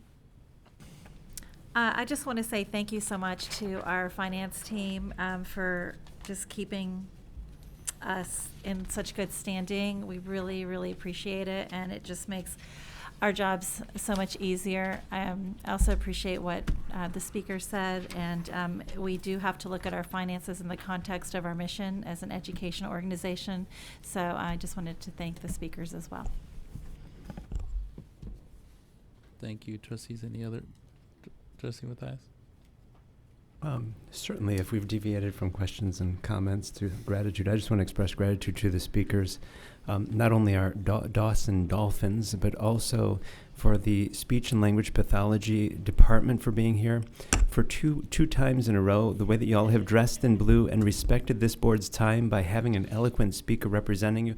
Don't get me wrong, we'd love to be able to hear every one of you talk about your experiences, but there's something about us being able to see your unity in a way without by being represented by a person like that. And that's, I think, a beautiful example for so many in our community.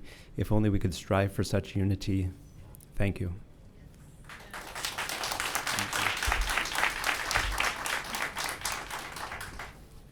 Thank you.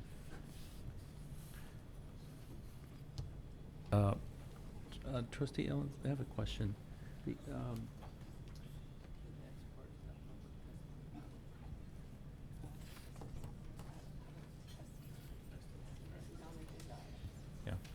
Okay. Thank you, trustees.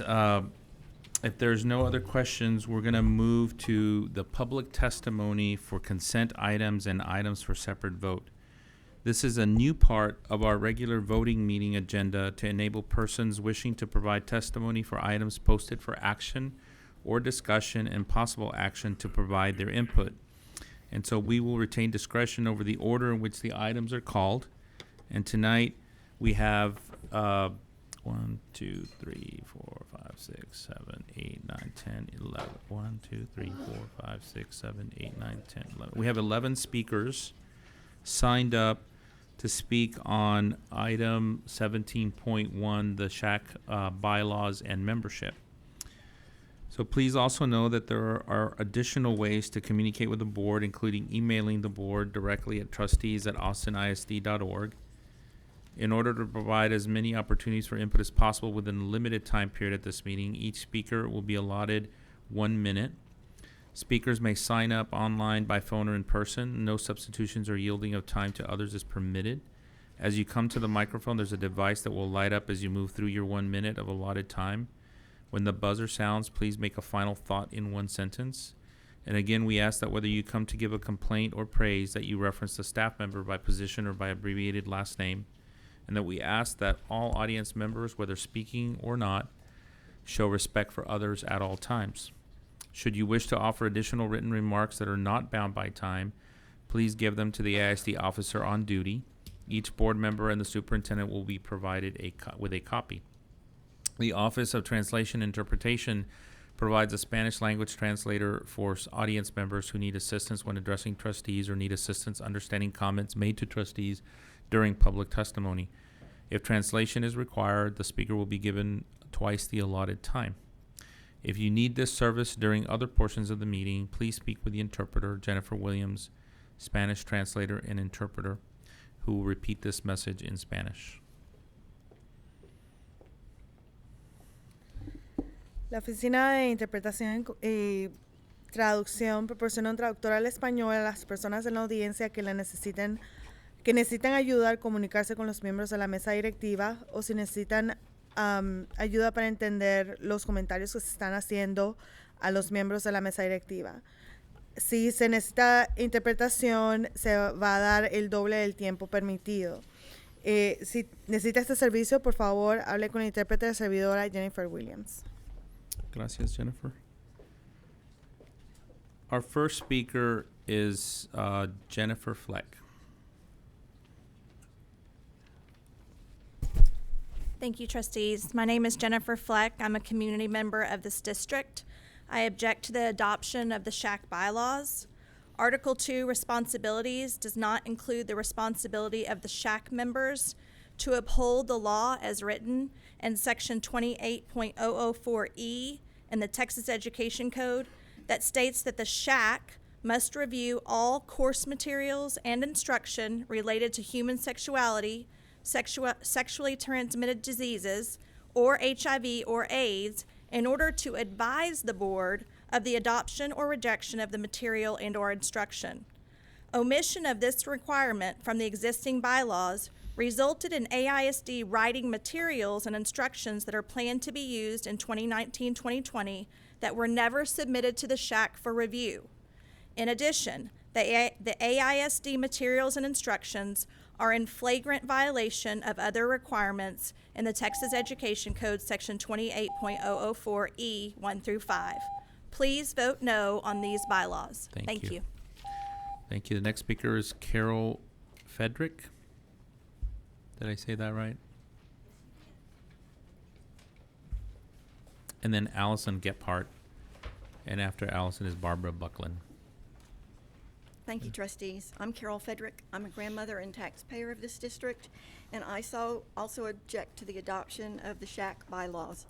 Article 2, responsibilities, does not include the responsibility of the SHAC members to uphold the law as written in 28.004E1 in the Education Code that states they must limit approved human sexuality education materials and instructions to only those that present abstinence from sexual activity as the preferred choice of behavior in relationships for unmarried persons of school age.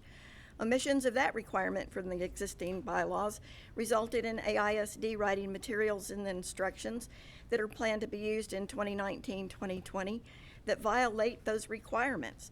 Rather than promote abstinence as the preferred choice of behavior, students are repeatedly instructed in various sexual activities and other high-risk behaviors.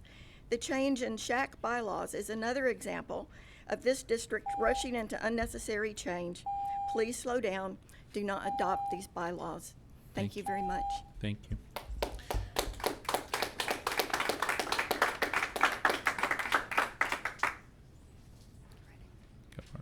Good evening, board members and Dr. Cruz. My name is Allison Gephardt. I'm a community member and I object to the adoption of the SHAC bylaws.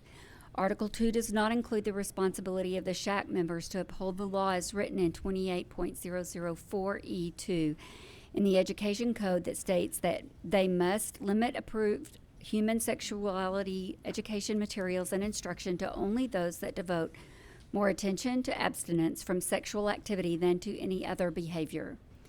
Omission of that requirement from the existing bylaws resulted in AISD writing materials and instructions to be used in 2019-2020 that violate those requirements and, in fact, devote the vast majority of materials and instructions to exposing children to sexual activities, including the big decisions, classroom discussion activities for sixth graders on whether anal and oral sex should be considered abstinence. Definitions are included to make sure 11-year-olds know what those activities are. Please vote no on these bylaws. Thank you. Next, the next speaker is Barbara Buckland, and then afterwards is Stephen Alexander. Good evening. My name is Barbara Buckland, and I'm a parent and grandparent and also a pastor in the area. I object to the adoption of the SHAC bylaws. Article 2 does not include the responsibility of the SHAC members to uphold 28004E3 in the Education Code that states that approved human sexual education materials and instruction is limited to those that emphasize abstinence from sexual activity. This is the only method that is 100% effective in preventing pregnancy, STDs, HIV or AIDS, and the emotional trauma associated with adolescent sexual activity. Omission of that requirement from the existing bylaws resulted in materials and instructions to be used in 2019 and 2020 that violate those requirements. While mention may be made once that abstinence is the only method that is 100% effective, all the rest of the curriculum consistently talks about consent and condoms. Please vote no to these bylaws. Thank you. Thank you. Stephen Alexander, and then Bach, and it's L-E on here. I don't know if that's misspelled or you answer. Good evening, ASD. My name's Stephen Alexander. I'm a concerned uncle and have 3 beautiful nieces. I'm here this evening to object to the adoption of the SHAC bylaws.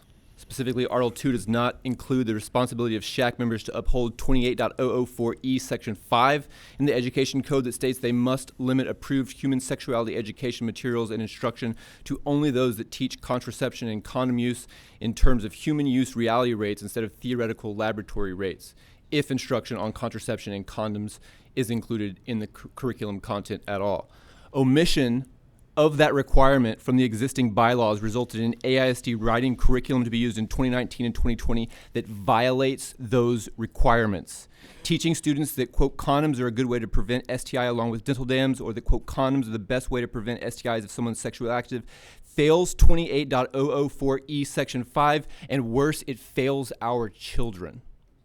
I remind all of you that you are responsible and will be held accountable for your decisions. I encourage you to vote no on these bylaws. Thank you.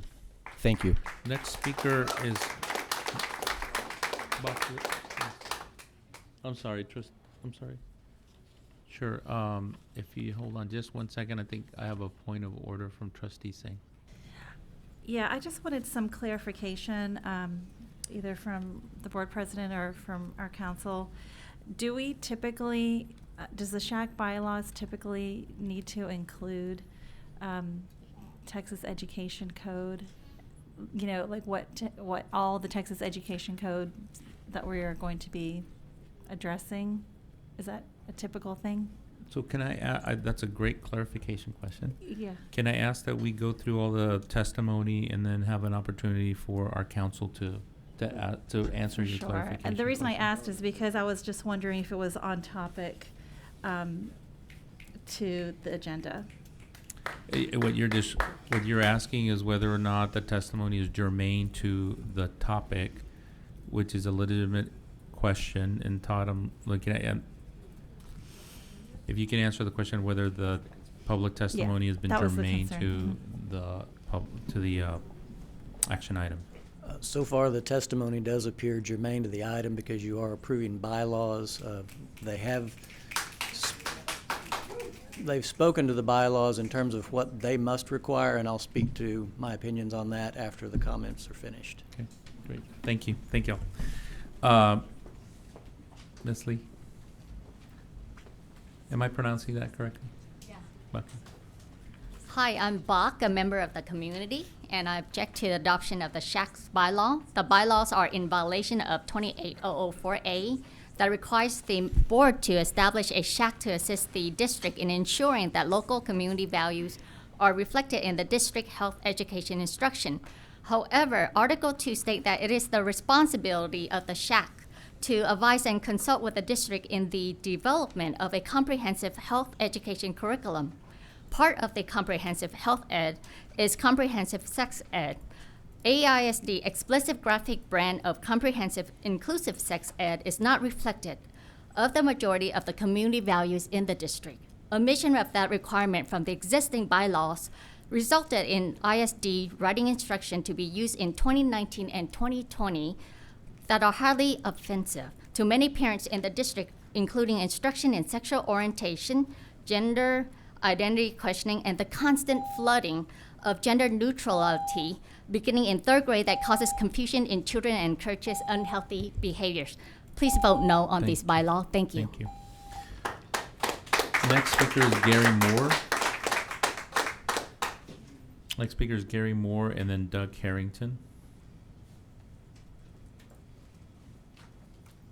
Mr. Moore? Yes, thank you. My name's Gary Moore. I'm here as a taxpayer and concerned. I'm against the adoption of any amendments to the bylaws. I think currently we have a lot of issues already before SHAC that needs to be addressed.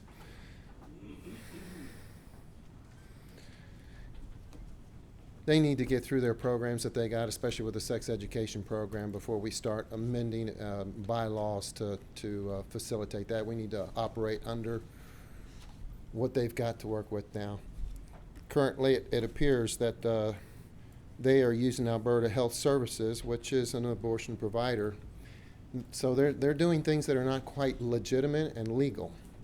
So I think we've got other questions before us today. And one of them's not really making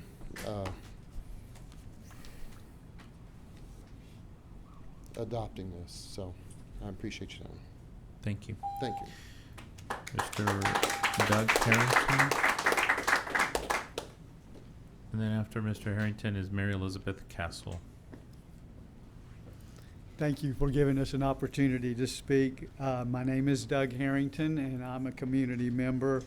I also object to the adoption of the SHAC bylaws. The bylaws are in direct violation of 28.004A that requires the board to establish a SHAC to assist in the district, ensuring a local community values are reflected in the district's health education and instruction. Nothing in them has the responsibility on the part of the board or superintendent to ensure that they adopt members to the SHAC that are diverse in any area, especially those that are diverse in thought and values. For example, there's no representation for the heavily conservative Hispanic population in ISD, which is 58% of the student population in 2017. While the AISD claims diversity, the SHAC has only represented the progressive and values and agendas of the administration. The information provided, the Their consideration only supported AISD's unscientific and unproven Thank you. progressive ideologies. Thank you, Thank Mr. you for Henke. your time. Appreciate it. The next speaker is Mayor Elizabeth Castle. And then after Mayor Elizabeth is June, I want to say Kreiner. And then Joseph Martinez after that. Good evening, trustees. Thank you for the opportunity to speak. I'm Mary Elizabeth Castle, the Policy Advisor for Texas Values, and I'm here to discuss 17.1 on the agenda. Now, there have been some problems with the SHAC, and there's a historical problem that the SHAC does not represent the viewpoints of Austin ISD parents and of the Austin community. An overwhelming majority of parents last month testified in disagreement with what the SHAC is doing in regards to sex ed education. So the trustees should not allow members to serve multiple terms as SHAC members, as this will only add to the poor representation of viewpoints and an unbalanced SHAC.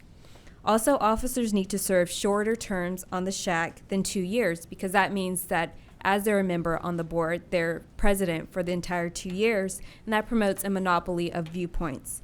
And lastly, the code of conduct needs to be stricter to protect all people who testify, and make sure that all people are protected when they present their ideas to the board. Please take time to read my handout if you can to see other points. Thank you. Thank you. June Kreiner and then Joseph Martinez. Board members and Dr. Cruz, I'm a parent and a grandparent and a community member in this district. I object to the adoption of the SHAC bylaws. These bylaws do not adequately support the law as written in 28.004 of the Texas Education Code. Even worse, various parts of the bylaws conflict with the law. These bylaws do not adequately prepare SHAC members for the responsibilities they will have on this critically important committee. They do not adequately inform and in some cases misinform parents of the responsibilities of SHAC members. They do not explain the limits of the board and administration over the SHAC, which has resulted in an administration has run roughshod over our SHAC and violated Texas laws and district policies in the process. Under these bylaws, they will only continue. You have a chance to formulate bylaws that will create a SHAC that will seriously consider and investigate parental and community concerns. Please vote no on these bylaws. Thank you. Mr. Joseph Martinez.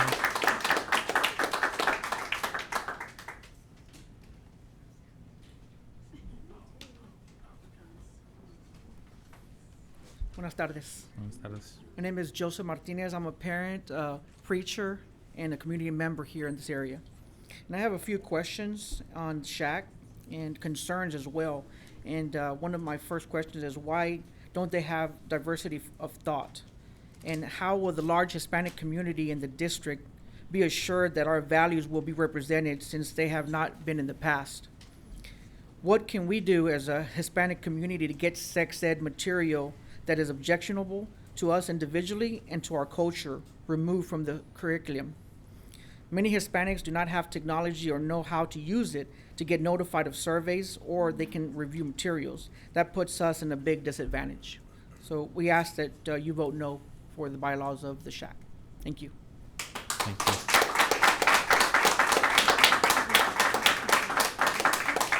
So this concludes public testimony. Trustees, are there any questions or clarifications that you'd like to make? I think there was a question to Todd. Do you want to ask the question? Todd, you want to come up and answer?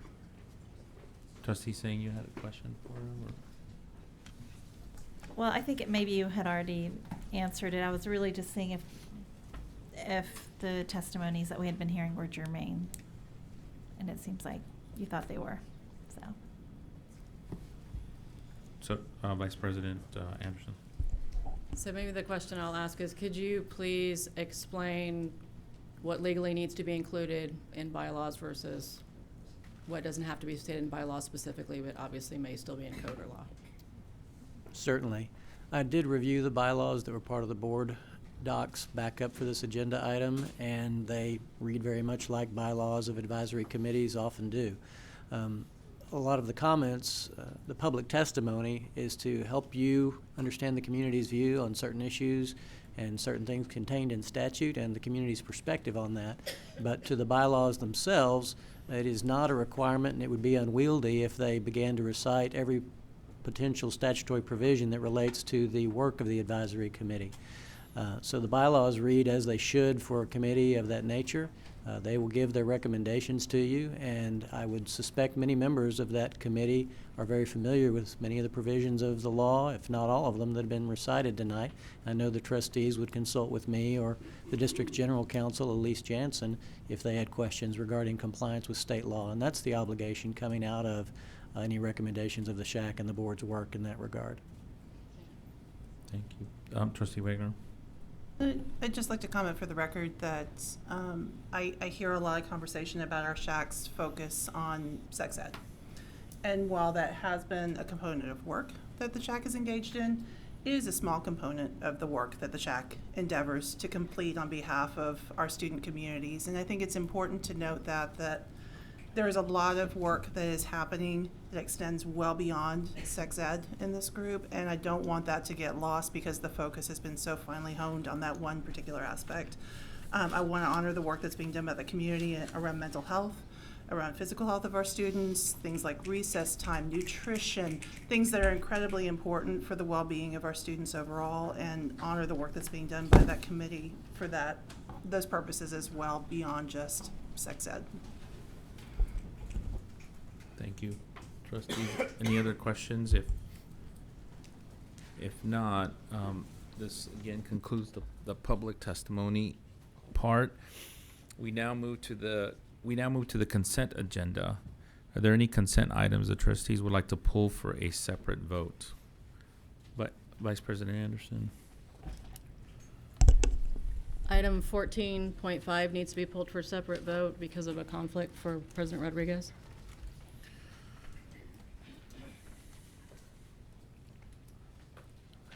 Second. Sorry. Second from Trustee Ellens. Any other consent items, Trustee Ellens? I'd like to pull item 12.1.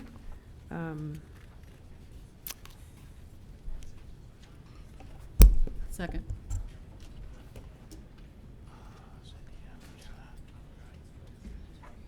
Okay, any other items, trustees? So Trustee Cindy Anderson has pulled item 14.5 with a second by Trustee Ellens. Trustee Ellens has pulled item 12.1 with a second by Trustee Cindy Anderson. Secretary Ellens, do I have a motion to approve the consent agenda? Oh, I'm sorry.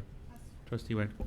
I'm not sure if I need to pull this for separate vote, but I do have an additional appointment on 17.1 that's not on the slate in the record, so I don't know if I need to do that for separate vote or if I can add that as a amendment to the consent agenda. Todd? To be corrected in the record. You could certainly entertain an amendment to the motion to correct any clerical error in the membership that was on the attached backup for that item. So she should make a motion now to amend the consent agenda? To add the particular, okay. So Does there need to be a motion and a second for the consent agenda before I do so, though? It's an amendment to the consent agenda. There needs to be a But we vote haven't on made your a amendment if it's seconded to include the appointee that didn't make it into the backup. So I should make my amendment? Yeah. Okay, so I ask to amend item 17.1 to include the appointee for District 7 of Elisa Miller. Can you spell that, please? ALISA-MILLER. Okay, is there a second? Second. Okay. So Trustee Wagner has made a motion to amend the consent agenda, item 17.1 for SHAC membership of District 7 for Elisa Miller. Miller. With a second from Secretary Ellens. All those in favor of the motion, please raise your right hand. The motion passes unanimously and is now part of the consent agenda. So Secretary Ellens, do I have a motion to approve the consent agenda? I think so. Someone double check me. I make a motion to approve consent agenda items 13.1 through 14.4 and 15.1 through 17.2. Second. So having a motion by Secretary Ellens and a second by Trustee Teish to approve consent agenda items 13.1 through 14.4 and 15.1 through 17.2. All those in favor, please raise your right hand. The motion passes by all those on the dais.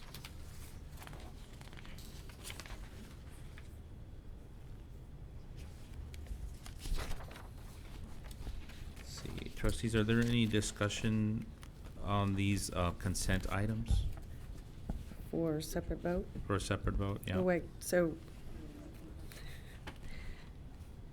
do you want me to make the motion? Or moving into 18.1, or are we going to go Yeah, backward? we Okay. can, yeah. If you want to make a motion to approve the agenda item.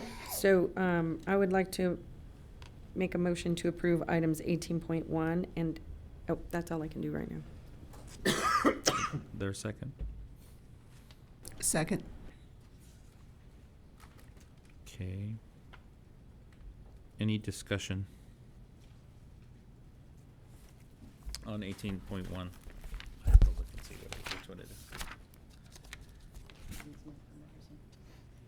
Okay. So having no discussion, having a motion by Secretary Ellens and a second by Trustee Teish to approve agenda item 18.1. All those in favor, please raise your right hand.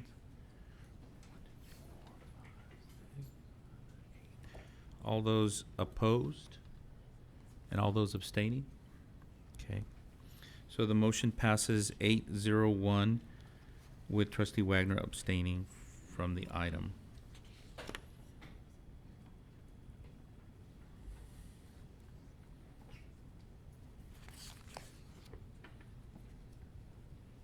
So Vice President Anderson, do I have a motion to approve agenda items 18.2 through 18.3?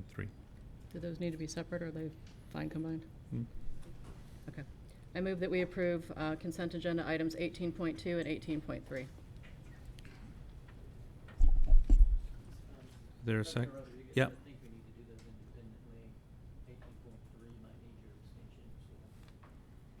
Okay.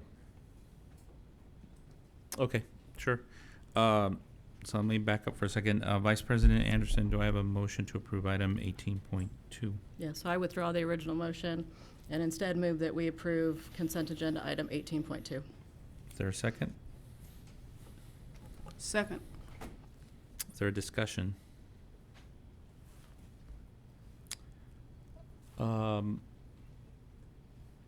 Having a motion by Vice President Cindy Anderson and a second by Trustee Letitia Anderson to approve agenda item 18.2.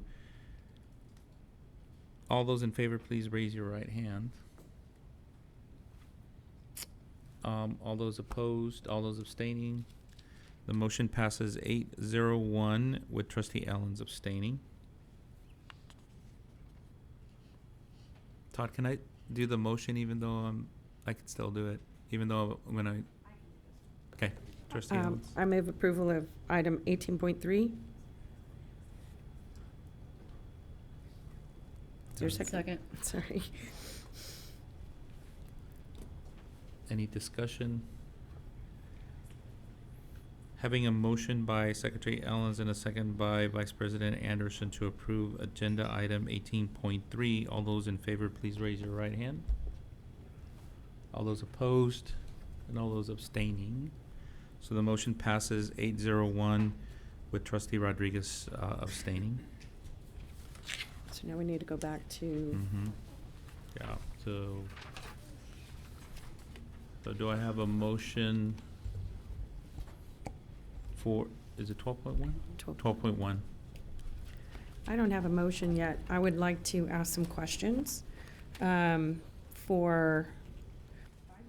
5 years now, I've been asking for the district to work with ACC on the grade translation policy. So every year they've been working on it. I have confidence in that. We have continued every time we get the MOU to be able to, they say, well, we couldn't figure it out, we're still working. So I'm not going to approve this anymore unless we can come to some agreement. There is a policy in our work that is EIA that deals with our grading reports and progress reports. In that regulation, it has a chart that translates letter grades to number grades. Other trustees may not be as familiar with this. We also have EIC regulation that translates our numerical grades through a tier 1, 2, 3, if they're honors courses, AP courses, things like that. We have the ability to control the answer here. So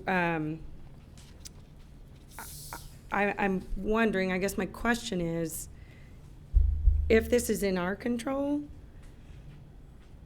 does the MOU, I'm just trying to figure out where I need to go here. Let me ask Dr. Shapiro to come forward, who is working through this agreement with the Austin Community College. Because you're right, this question has come up.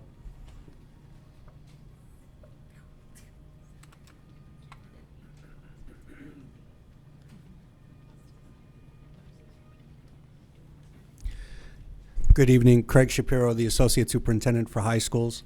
Yes, this issue has been coming up, and we're going to be putting forward a draft policy that will address this concern of the comparison between to ensure that all of our accelerated or advanced coursework runs on the same grading system. And as you pointed out, the translation from one letter grade system to the numerical grade system could in fact make it slightly unfair and unimbalanced, so that we'll be putting something forward from our end to correct that. And we'll be presenting that to you shortly. So I really appreciate that. So I guess I would request the policy committee, the new policy committee of the board, to kind of be the point people for that, and would ask that, I guess this would go to board ops to get scheduled, but I just want to give them a heads up. That would be my next step, and if that's going to be the case, then I can go ahead and make the motion to approve item 12.1. Thank you. Oh. Is there a second? I'm sorry. Is there a second? Second. Actually, there is something incorrect in the MOU. It actually states the names of Reagan and Lanier instead of Navarro and Northeast. And so instead, if the motion could read that once that is corrected with the right school names, that President Rodriguez has the authority to sign the agreement. But So- as is, it's incorrect. So could I ask, can I just withdraw my motion and say that? So, or Cindy, would you like to make the motion? No, please.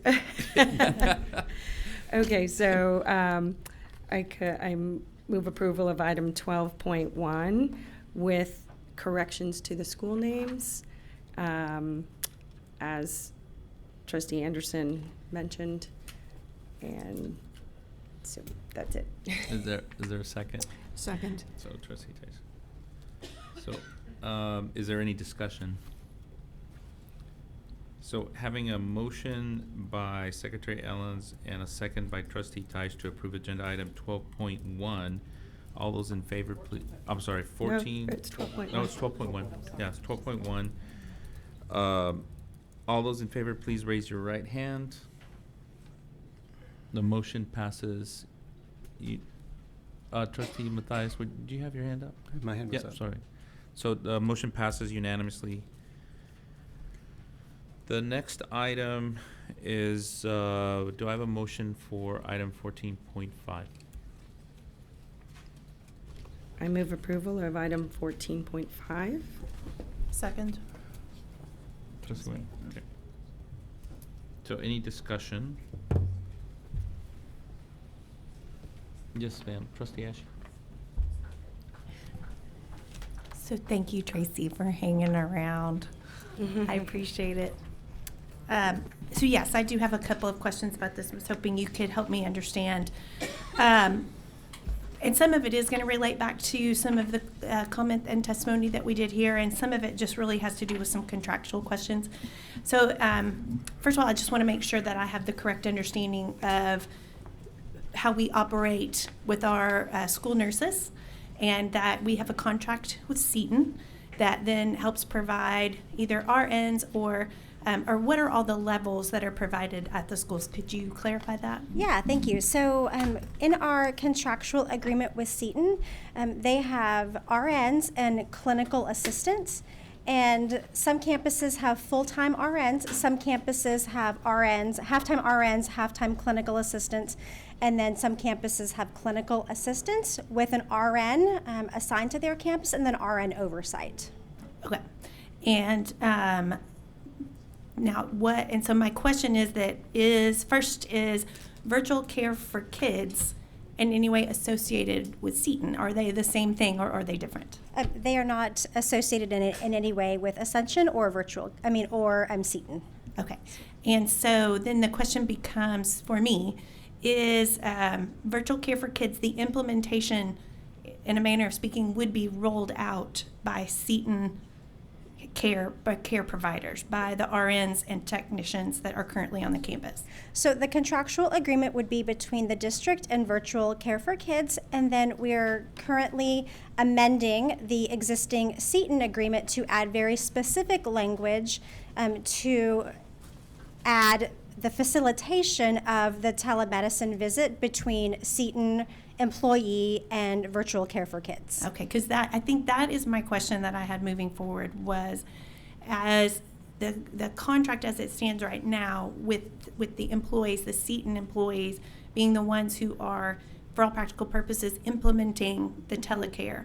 Were they involved in this decision, and how were they involved in this decision? Yeah, great question. So Seton was involved really back 2 years ago when we first started talking about telehealth opportunities for students in Austin ISD. And we piloted telehealth a little over 2 years ago in several of our secondary campuses. And at the time, there was a lot of changes that happened in the Seton organization, and then changing the way that we staff our schools. And so at that time, the decision was made to table telehealth and to revisit it at another time.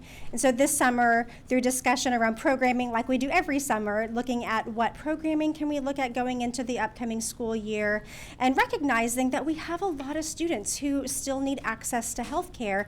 And so we revisited the conversation of telehealth. And so yes, Seton has been involved in the conversation throughout this summer in partnership with our virtual care for kid provider. Okay.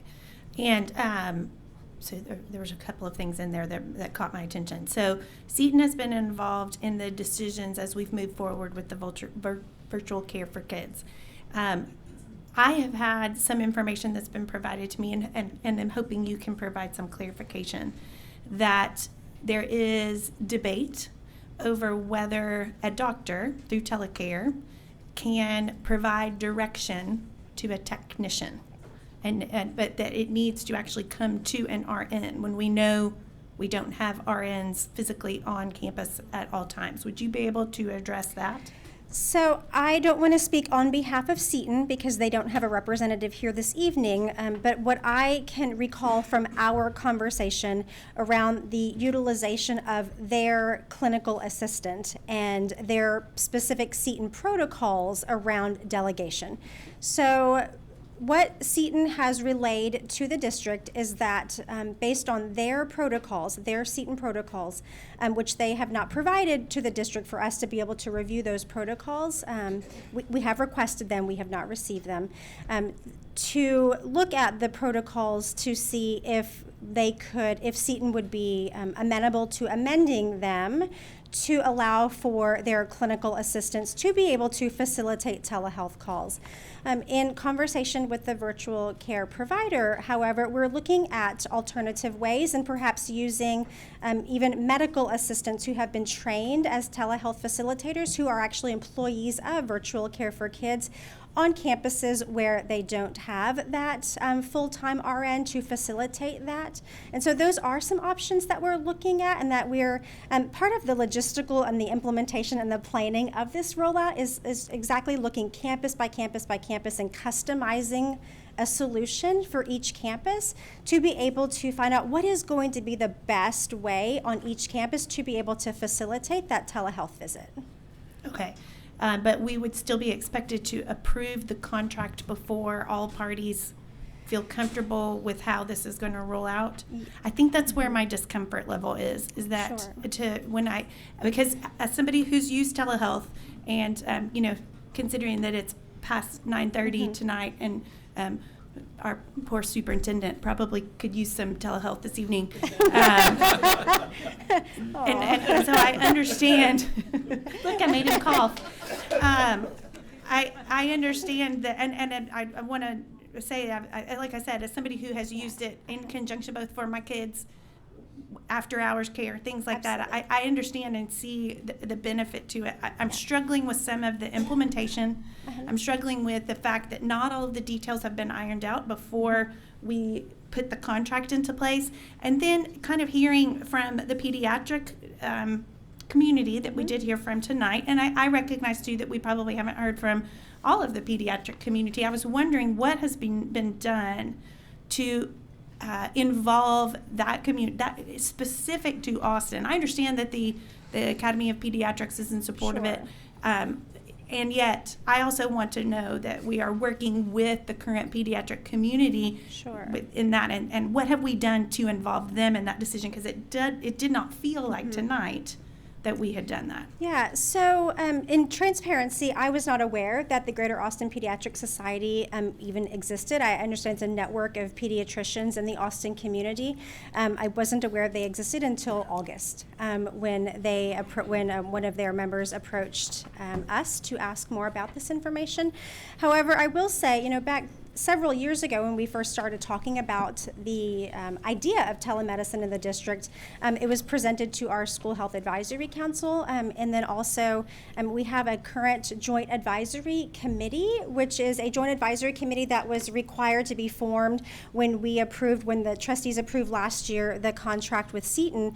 Within that was required that we create this council to identify what are those best practices in providing school-based health care in conjunction with our Dell Medical School partner, community physicians from the Community Care Collaborative, Central Health, Seton, Dell Medical School, Integral Care, Austin ISD.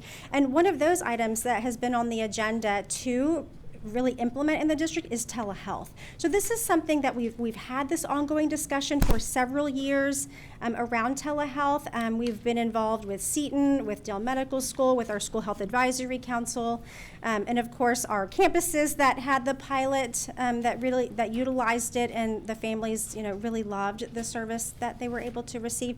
So related to the GAPS group, I wasn't even aware that they existed until mid-August, and we've asked to present to them, and unfortunately they only meet quarterly and they don't meet on a monthly basis, and we've definitely asked to present officially to them at their next meeting, but then also through some email communication have promised to bring them in as we're going through these logistical steps.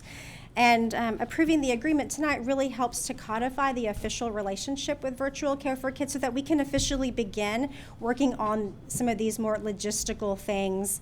And again, utilizing the successful model in El Paso that we're replicating here in Austin. Is it possible to explore the implementation and get that more ironed out before we would approve the contract? I mean, I think that would just be feel like a there's a lot of determination by the questions. provider. I think that would be a determination by the provider of how much they would like to be involved before having an official relationship with the district through that implementation process. Because I've heard you mention a couple of times 30 days that you're feeling like that this is something that y'all are going to be ironing out in the next 30 days. And so I think that's the continued piece that I keep hearing is I was like, well, would it be possible for us to revisit this in 30 days when we have some of these answers, when maybe we have reached out to this pediatric association and had the conversation with them, because it seemed like if they were willing to come and sit here tonight to speak to public comment, that maybe they would even be willing to have another out of quarterly meeting to chat with us about this, so that in the implementation we are working together, since we are Austin's school district and we serve Austin's children and we want to work with Austin's doctors and have this be a collaborative effort for all. And as I said, and to be very clear, I absolutely believe that telehealth was going to serve a big need. And in my mind, would probably eventually get some of our students access. Absolutely. And bridge a gap. Yeah. I do feel like we're missing some pieces right now in the contract itself and how we kind of got there and how it's going to roll out. So that's kind of where I sit right now, and I kind of still feel the same way even after we've had, and I appreciate very much you answering the questions for me. Absolutely. So. Vice President Anderson, and then Trustee Ellis.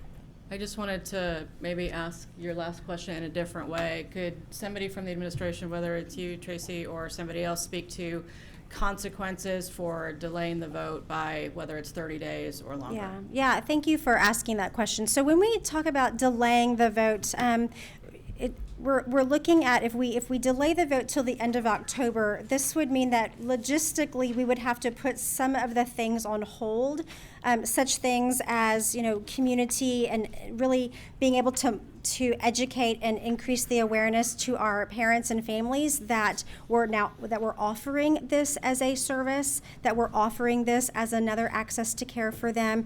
And so we would be delaying that marketing and communication plan to our parents and families and community.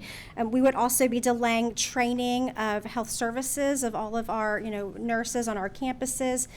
There is a professional development day in October 14th, that we were looking to utilize that day to be able to sit one-on-one with the provider, with all of our nurses, and give them very specialized time where they can really work through learning the system.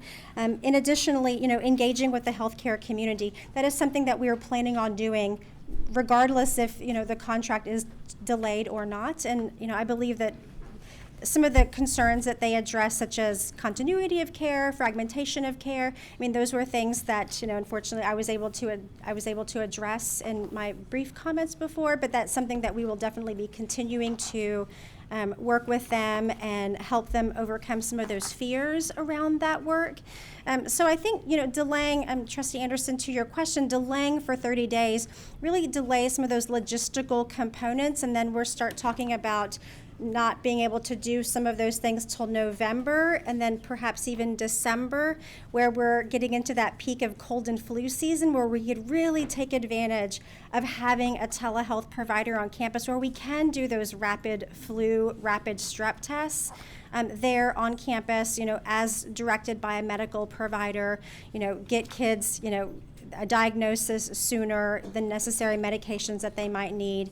And so we're really looking at, if we delay and push back the schedule, that we're looking at January perhaps as a beginning, and then if we really start looking at January, we may even consider just waiting another year and then do just some of this work in the summer to align with the RN scheduling time, and then that parent community engagement.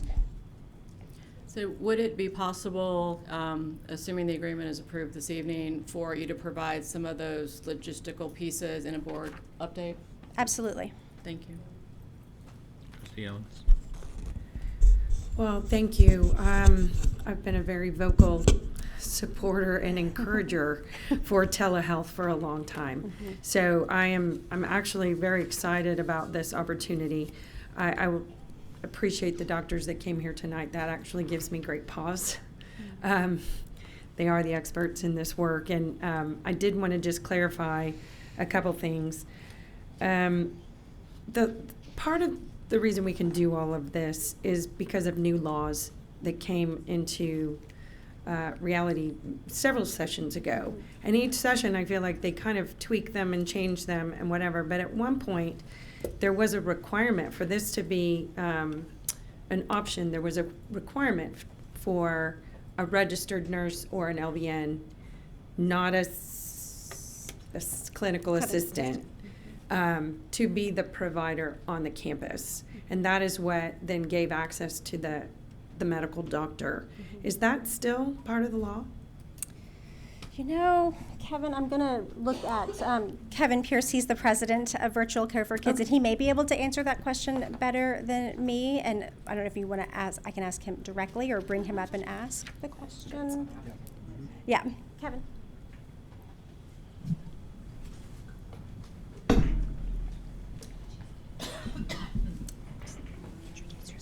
Hi, I'm Kevin Pierce with Virtual Care for Kids and Urgent Care for Kids. So I believe the question was about the legal requirement with the CA. Is that correct? Well, I don't know what a CA The clinical is. assistant. I'm sorry, a Thank clinical you. assistant, I'm Okay. sorry. Yes, Was that the question? well, Yeah, yes. so a couple of sessions ago, the main thing that changed was actually, and Texas was maybe the 49th state to do this. It was one of the last states actually to expand their telehealth services. What they did was actually expand from developing a patient-doctor relationship. Had to be done first in person before it could be conducted virtually. It actually didn't have to do with the clinical assistant, but that's what changed. That was a big change 2 years ago. They said no longer do you have to have that first interaction to be in the flesh. It can actually be done virtually, which is, again, Texas was one of the last states. It was a large legal battle between Teladoc and the medical board actually that slowed it down. But very universally recognized that you do not need a clinical assistant. In fact, we got our start in telemedicine doing direct to consumer. So in those situations, you've got a parent. You don't have any clinical assistant, you don't have a nurse, you don't have anyone else on the other side of that two-way audio video connection. So that's actually where we started before we got into school, was Right, doing the school telemedicine is what services. So school is what's different with schools. You actually have trained professionals, whether they be a CA, an MA, or an RN. So from a level of care perspective, it's a much superior level of care than what is being done every day by all of you on the board who have probably used telemedicine for your own children. Just from home. So I Mhm. guess I think the short answer was they do not have to be a licensed. Correct. So I would say that the law is just in general, a physician can delegate. I say a layman, anyone, right? If a physician is there to delegate a parent or to delegate a clinical assistant or a medical assistant, they can do that. Obviously, the RN is a higher licensed individual, so that does definitely help facilitate care. Okay, so I think I'm still a little confused on the whole, how we would work with Seton if they haven't been part of the conversation. And so I'm kind of, Trustee Ashe has raised some concerns. So I just want to clarify that Seton has been part of the conversation. I mean, they've been part of the conversation back to several years ago when I remember we were in I was at one of meetings those with them. meetings, I know. And so Seton has been engaged in this conversation. They've been part of this conversation and part of this very specific conversation with the provider. And so they have been engaged. We're continuing collaborative discussions and had a big meeting last week, as a matter of fact. And so Seton has been engaged in the conversation and will continue to be. So can you, the other thing, I think, Tracy, a minute ago, one of the questions was about insurance. And I think you said every insurance is taken, but that's different than saying someone's an in-network provider. I can speak to that. Okay. So there's a couple of things, though, I think will help clarify. We've mentioned Austin providers. So we are an Austin-based company, just to be clear. We do have physical locations in Austin. We are in-network with every major payer, including Medicaid, all of the Medicaid plans. So managed Medicaid plans, Amerigroup, Superior, all not just Texas Medicaid, all Medicaid plans. So and then I think the second part of that is the uninsured population. So those are the folks that will actually see a charitable clinic. So if someone doesn't have insurance and they present, in a telehealth situation, we'll actually see those kids free of charge without insurance. So hopefully that clears. We are in network. There's no out-of-network situations. Okay. I think I have my questions. Thank you. So Trustee Ashe has a question, another question. Okay, so now I have another question that you just, that kind of made me think, and this goes back to the fact, like I said, that I've used telehealth before. So the question that I have, and to me, kind of one of the differences as it relates to what we were saying, a technician versus an RN, LVN, or whomever that might be that's at the school, is that when I've done telehealth, I don't traditionally have the strep test swab that I can then send off and do, but we would be asking a technician or an RN or an LVN to do those things. And that is, in my mind, a difference between, and so that, I think that's the question that I had as far as the understanding of, are we putting ourselves in, as a district, in any way that we aren't following the law because somebody is administering a test that's not an RN or a licensed vocational nurse. Does that make sense? Because my son hates those things when you stick the swab all the way down the back of his throat. I have to give him ice cream every time afterwards. But I'm just kind of sitting and thinking of that perspective coming from the medical community that like I said, I have been told that there is some hesitation having a technician versus an RN or an LVN. Do you want to answer? Sure. Yeah. So is the question, is it a legal way to obtain a sample? Is there any risk of not using either an LVN or an RN to administer a medical test? Because when we keep talking about, you can use, it's just like using telehealth at home. It's a little different than when you use telehealth at home, again, because we're not sticking the thing up their nose for a flu test at home. Or, like I said, I don't have the medical stuff sitting in my house for strep tests. Sure. Does that make sense? It does. So I guess the best way I could explain it, again, in our physical locations here in Austin, we don't always have RNs. We absolutely use medical assistants, and they absolutely are able to obtain those samples. We have an implementation team specific to telemedicine, comprised of RNs that will come out and actually do individualized training, team member by team member, whether they be a clinical assistant or even an RN, to make sure that they feel as comfortable as possible. In addition to that, we actually have a person that will put, an RN that will put on the ground, called an engagement coordinator, that will go site to site to make sure if anybody needs additional training. And that's somebody who's in the district every day. That's not a one-time thing. That's into perpetuity with the contract. Tracy mentioned it earlier as well. Something else that we're willing to do is put together a group of nurses, whether they be RNs, medical assistants, or otherwise, LVNs, that will, as a team, go campus to campus or be able to fill in some of the blanks that maybe Ascension can't fill in right now with some of those clinical assistants. Okay, so, and then you just actually led me into my next question. So Seton, again, is okay with the fact that we might be saying, you know what, virtual care for kids, yeah, right? Virtual care for kids. Virtual care for kids is going to supply the person that's sitting in the seat anymore, so we don't need you to supply that person?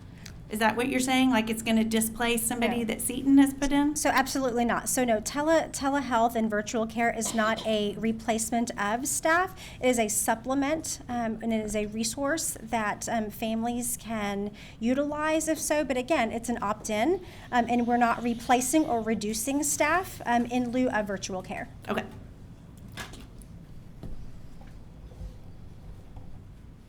Trustees, any other questions?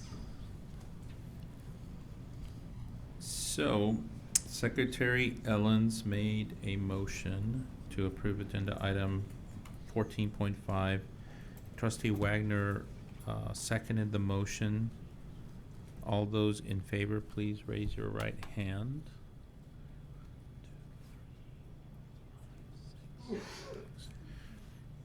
All those opposed? And all those abstaining? Trustee Matthias, are you opposing or Abstaining. Abstaining, okay, great. Yep, and I'm abstaining as well. So the motion passes 6-4, 1 against, and 2 abstaining. So thank you all very much. the last item on our agenda is under the superintendent's report, adoption of ordinance setting tax rate and certain exemptions, INS tax rate and the interest and sinking tax rate and the maintenance and operation tax rate. Dr. Cruz? So no plans, okay, so do you want to say anything? Do I have a motion, I'm sorry. Do I have and Todd or Nicole, do I need 3 motions, is that what it is? 3 motions, okay. So trustees, we have 3 motions regarding the tax rate adoption, 3 separate motions and actions. So do I have a motion for item number 1? Okay. And Nicole is up in case you all want to ask her any questions. Yeah. Oh, I can. The motions are written directly in the board book and they can be read, and of course in the board book for the record. So I can do that. I make a motion, or I move that the property tax rate be increased by the adoption of a tax rate of 1.0090 per $100 of assessed valuation, which is effectively a 0.65% increase in the tax rate due to Austin's Chapter 49 recapture liability, which requires locally collected taxes be sent to the state's general fund as a method of finance for the state. The adopted tax rate of $1.0090 represents a reduction of 0.07 cents from last year's tax rate, resulting in an estimated annual savings of nearly $300 for the average taxable homestead based on 2019 tax certification data from the chief appraiser. So do I have a second? Second.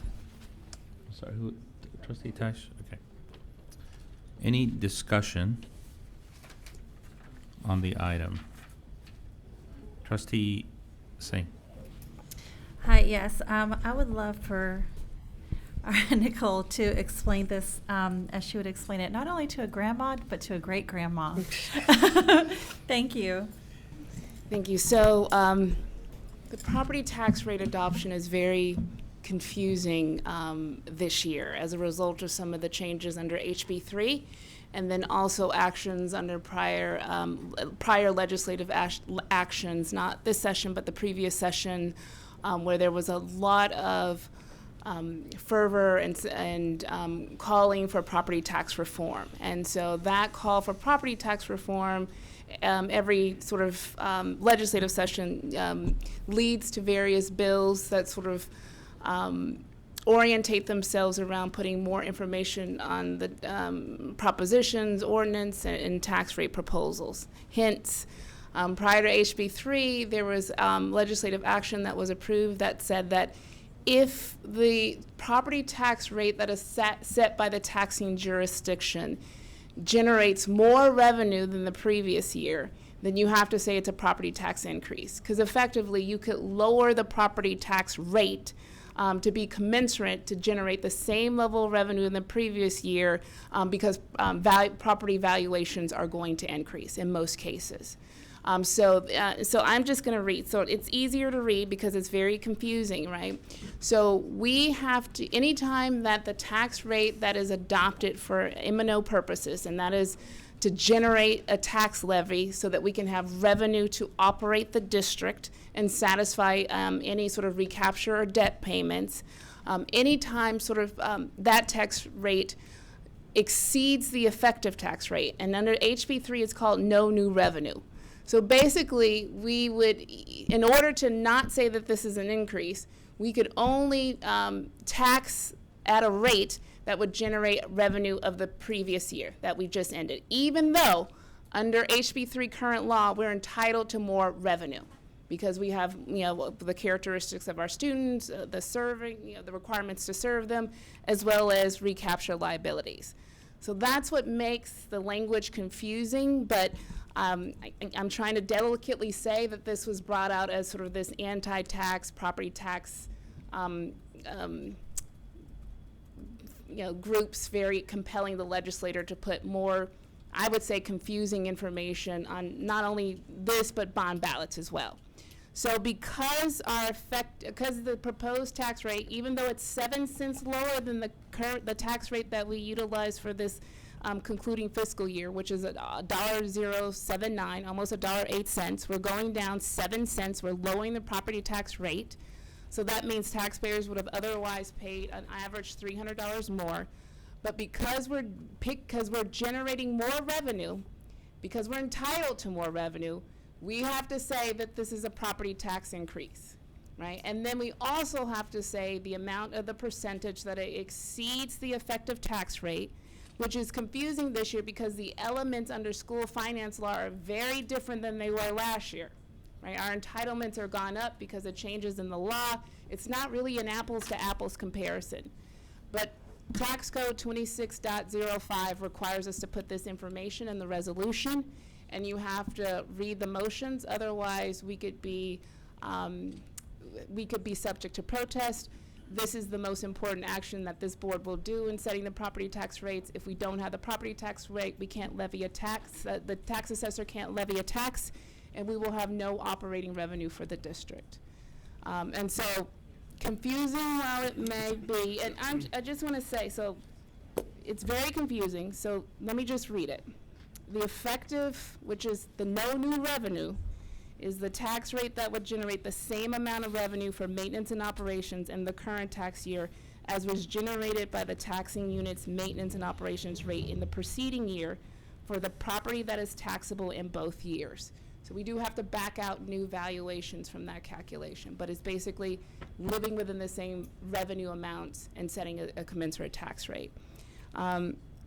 And so when it does exceed that, we have to, in the resolution, include that the tax rate basically exceeds the effective tax rate and will raise taxes because it's increasing the revenue, which we're entitled to that revenue under school finance law, and we have to say that it's going to affect a home on average about $6.50 annually as a result of this change because our tax rate exceeds the effective tax rate. So I'm sorry, it's very confusing. I would say misleading to taxpayers as opposed to being more transparent to taxpayers. Taxes, for depending on where you're at in the valuation of your home, you may pay more in property taxes. But the board, what you'd be doing tonight is actually lowering our existing tax rate by 7 cents. Under law, HB 3 implemented tax rate compression. But because those pennies, those additional pennies, and also Austin property taxpayers authorized almost a 4-cent increase in 2008. So now that we have 8 more golden pennies under school finance law, we are able to generate additional 8 pennies in revenue associated with that authorization from property taxpayers. So I hope it's clear as mud. Maybe. But I mean, it's just basically saying. Did your grandmother understand that? Yeah, we can't live with the same $100. Now, can you say it in Gujarati so my actual grandma can understand it? No. Okay. So, I guess just to make sure I understand, so the tax rate is actually decreasing. Okay, so the average homeowner is paying $300 less than they would have paid. It's not actually $300 less from last year. It's $300 less than what they would have paid had we not decreased the tax rate. Correct. Is it possible to make that more clear in this motion? You can make it more clear in the motion. The resolution is set by statute, so I wouldn't necessarily, but you can certainly clarify that in the motion. I mean, maybe just they would have otherwise just paid. the 300 part, because I don't want people to think, because this actually says resulting in an estimated annual savings of nearly $300, and then I don't want people to get their tax bill. Get their tax bill and say, wait, this isn't $300 less. So maybe if we say it's $300 of what it would have been for the average taxable homestead. That's right. So maybe we can just add that little. But it's also phrase. $6.50 higher than the effective tax rate. But you know, that's why it's all very much confusing. So, but we can certainly read that Okay. in. So is that okay, Todd? I just want to make sure. It's fine. Do I need to restate the motion? Todd's grandmother says it's okay. Okay. Yes, if you wouldn't mind withdrawing your motion and restating it. Okay, so I will withdraw the motion and restate it with that addition that says, I move that the property tax rate be increased by the adoption of a tax rate of 1.0090 per $100 of assessed valuation, which is effectively a 0.65% increase in the tax rate due to the Austin Chapter 49 recapture liability, which requires locally collected taxes be sent to the state's general fund as a method of finance for the state. The adopted tax rate of $1.0090 represents a reduction of 0.7 cents from last year's tax rate, resulting in an estimated annual savings of nearly $300 of what it would have been for the average taxable homestead based on 2019 tax certification data from the chief appraiser. Do I have a second? Second. Okay. Any other discussion? Amber, can I have that one back? Having a motion by trustee Ellens and a second by trustee Teish. All those in favor, please raise your right hand. The motion passes unanimously by those on the dais. So that's 8-0-0. Trustees, do I have another motion? Yes. Oh, go ahead. Trustee Teish? I move that the Board of Trustees of the Austin Independent School District levy an ad valorem tax for the purpose of providing a sinking fund to be used to pay principal and interest on bonds issued or assumed by the district at a rate of 0.1130 cents per $100 of assessed valuation for the tax year 2019, which remains unchanged from the previous year. What, do I have a second? Second. Okay. Any discussion, trustees? If there's no discussion, Trustee Teish made a motion with a second from Secretary Ellens regarding the ad valorem tax. All those in favor, please raise your right hand. The motion passes unanimously by those on the dais. And trustees, do I have another motion? I move that all properties defined by the City of Austin as historical landmark properties be granted a partial tax exemption pursuant to that certain ordinance adopted by the Austin ISD Board of Trustees on April 9, 1979, and as amended on September 12, 1994, August 29th, 2005, and June 18th, 2012. Is there a second? Second. Who was it? Pick one. Trustee Cindy Anderson. So trustees, any discussion on the, yes, Trustee Anderson? Oh, Trustee Matthias? I will Let be Trustee Anderson do it. Oh, I'll be voting against this again this year for I think the 5th year in a row now. If anyone looks at a map of historical exemptions in Austin, you would think that there is no history east of IH-35. So there's a certain injustice in the way in which we designate historical exemptions in the city, and I will be happy to continue to draw it to our attention. Thank you, Trustee Singh. Oh, Trustee Anderson. I have a couple of questions that don't necessarily have to be answered tonight, but perhaps should be added to the next board ops agenda. This is an item that has come forward in the past as a recommendation by the administration to be phased out or eliminated. And so I'd like to at least circle back to the conversation. You know, we still have a lot of challenges financially, and you know, we talk a lot about trying to divert as many resources as possible to the classroom, and so I would at least like us to have an opportunity for a conversation, but one that does not put historical property owners in an immediate situation that perhaps provides a year's notice if we do have an intent to change the way we currently do the historical exemptions.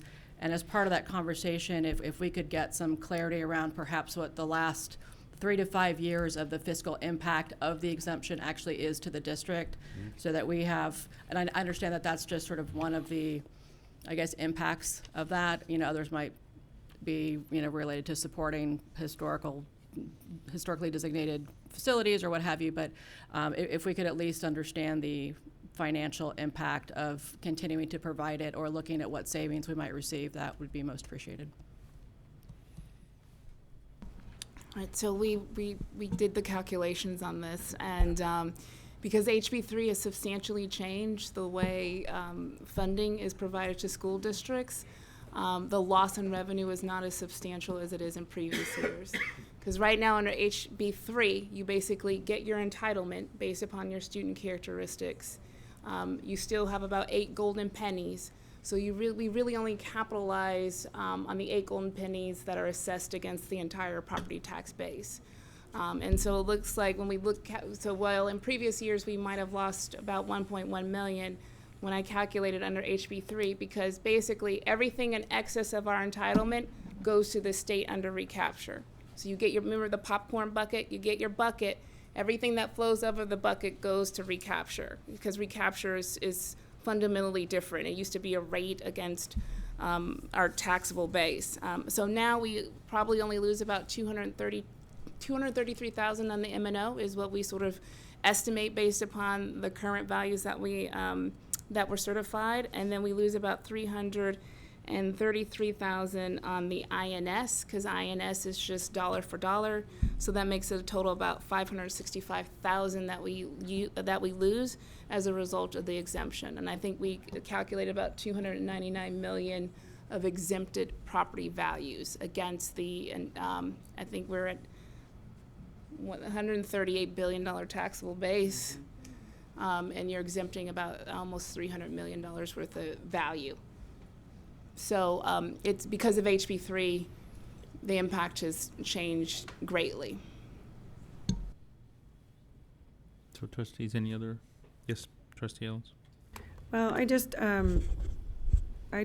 wanted to address Trustee Mathias's statement that all of these were on the west side of town, and if you look at the chart that we were provided, it's pretty well distributed east and west from what I can tell. And I just didn't want other people to not see that list. I think it's worth a discussion. You know, the chief appraiser has come and talked about historic exemptions. Her biggest position is that because property values have escalated so rapidly in some of our east side neighborhoods, that this curtails some of the impact. But I think it's probably worthwhile for her to come and sort of present to the board, and she can show you the analysis and the impact of the exemptions.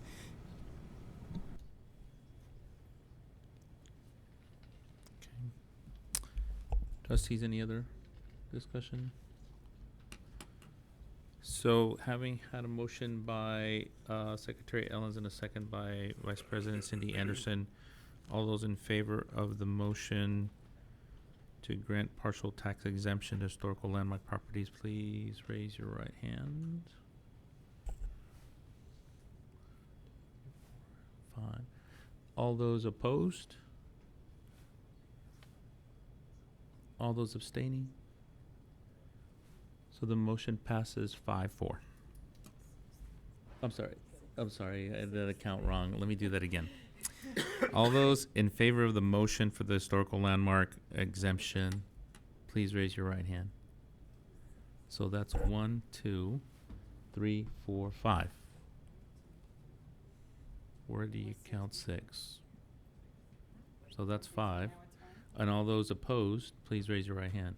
1, 2, 3, 4. Yeah, 5-4. So the motion passes 5-4. Thank you. last but not least, do I have a motion to adjourn the meeting? So moved. So moved. Trustee Teish Second. makes a motion, and having a motion by trustee Teish and a second by trustee Letitia Anderson to adjourn. All those in favor, please raise your right hand. And the motion passes unanimously by all those on the dais. The meeting is now adjourned at 10:09 p.m.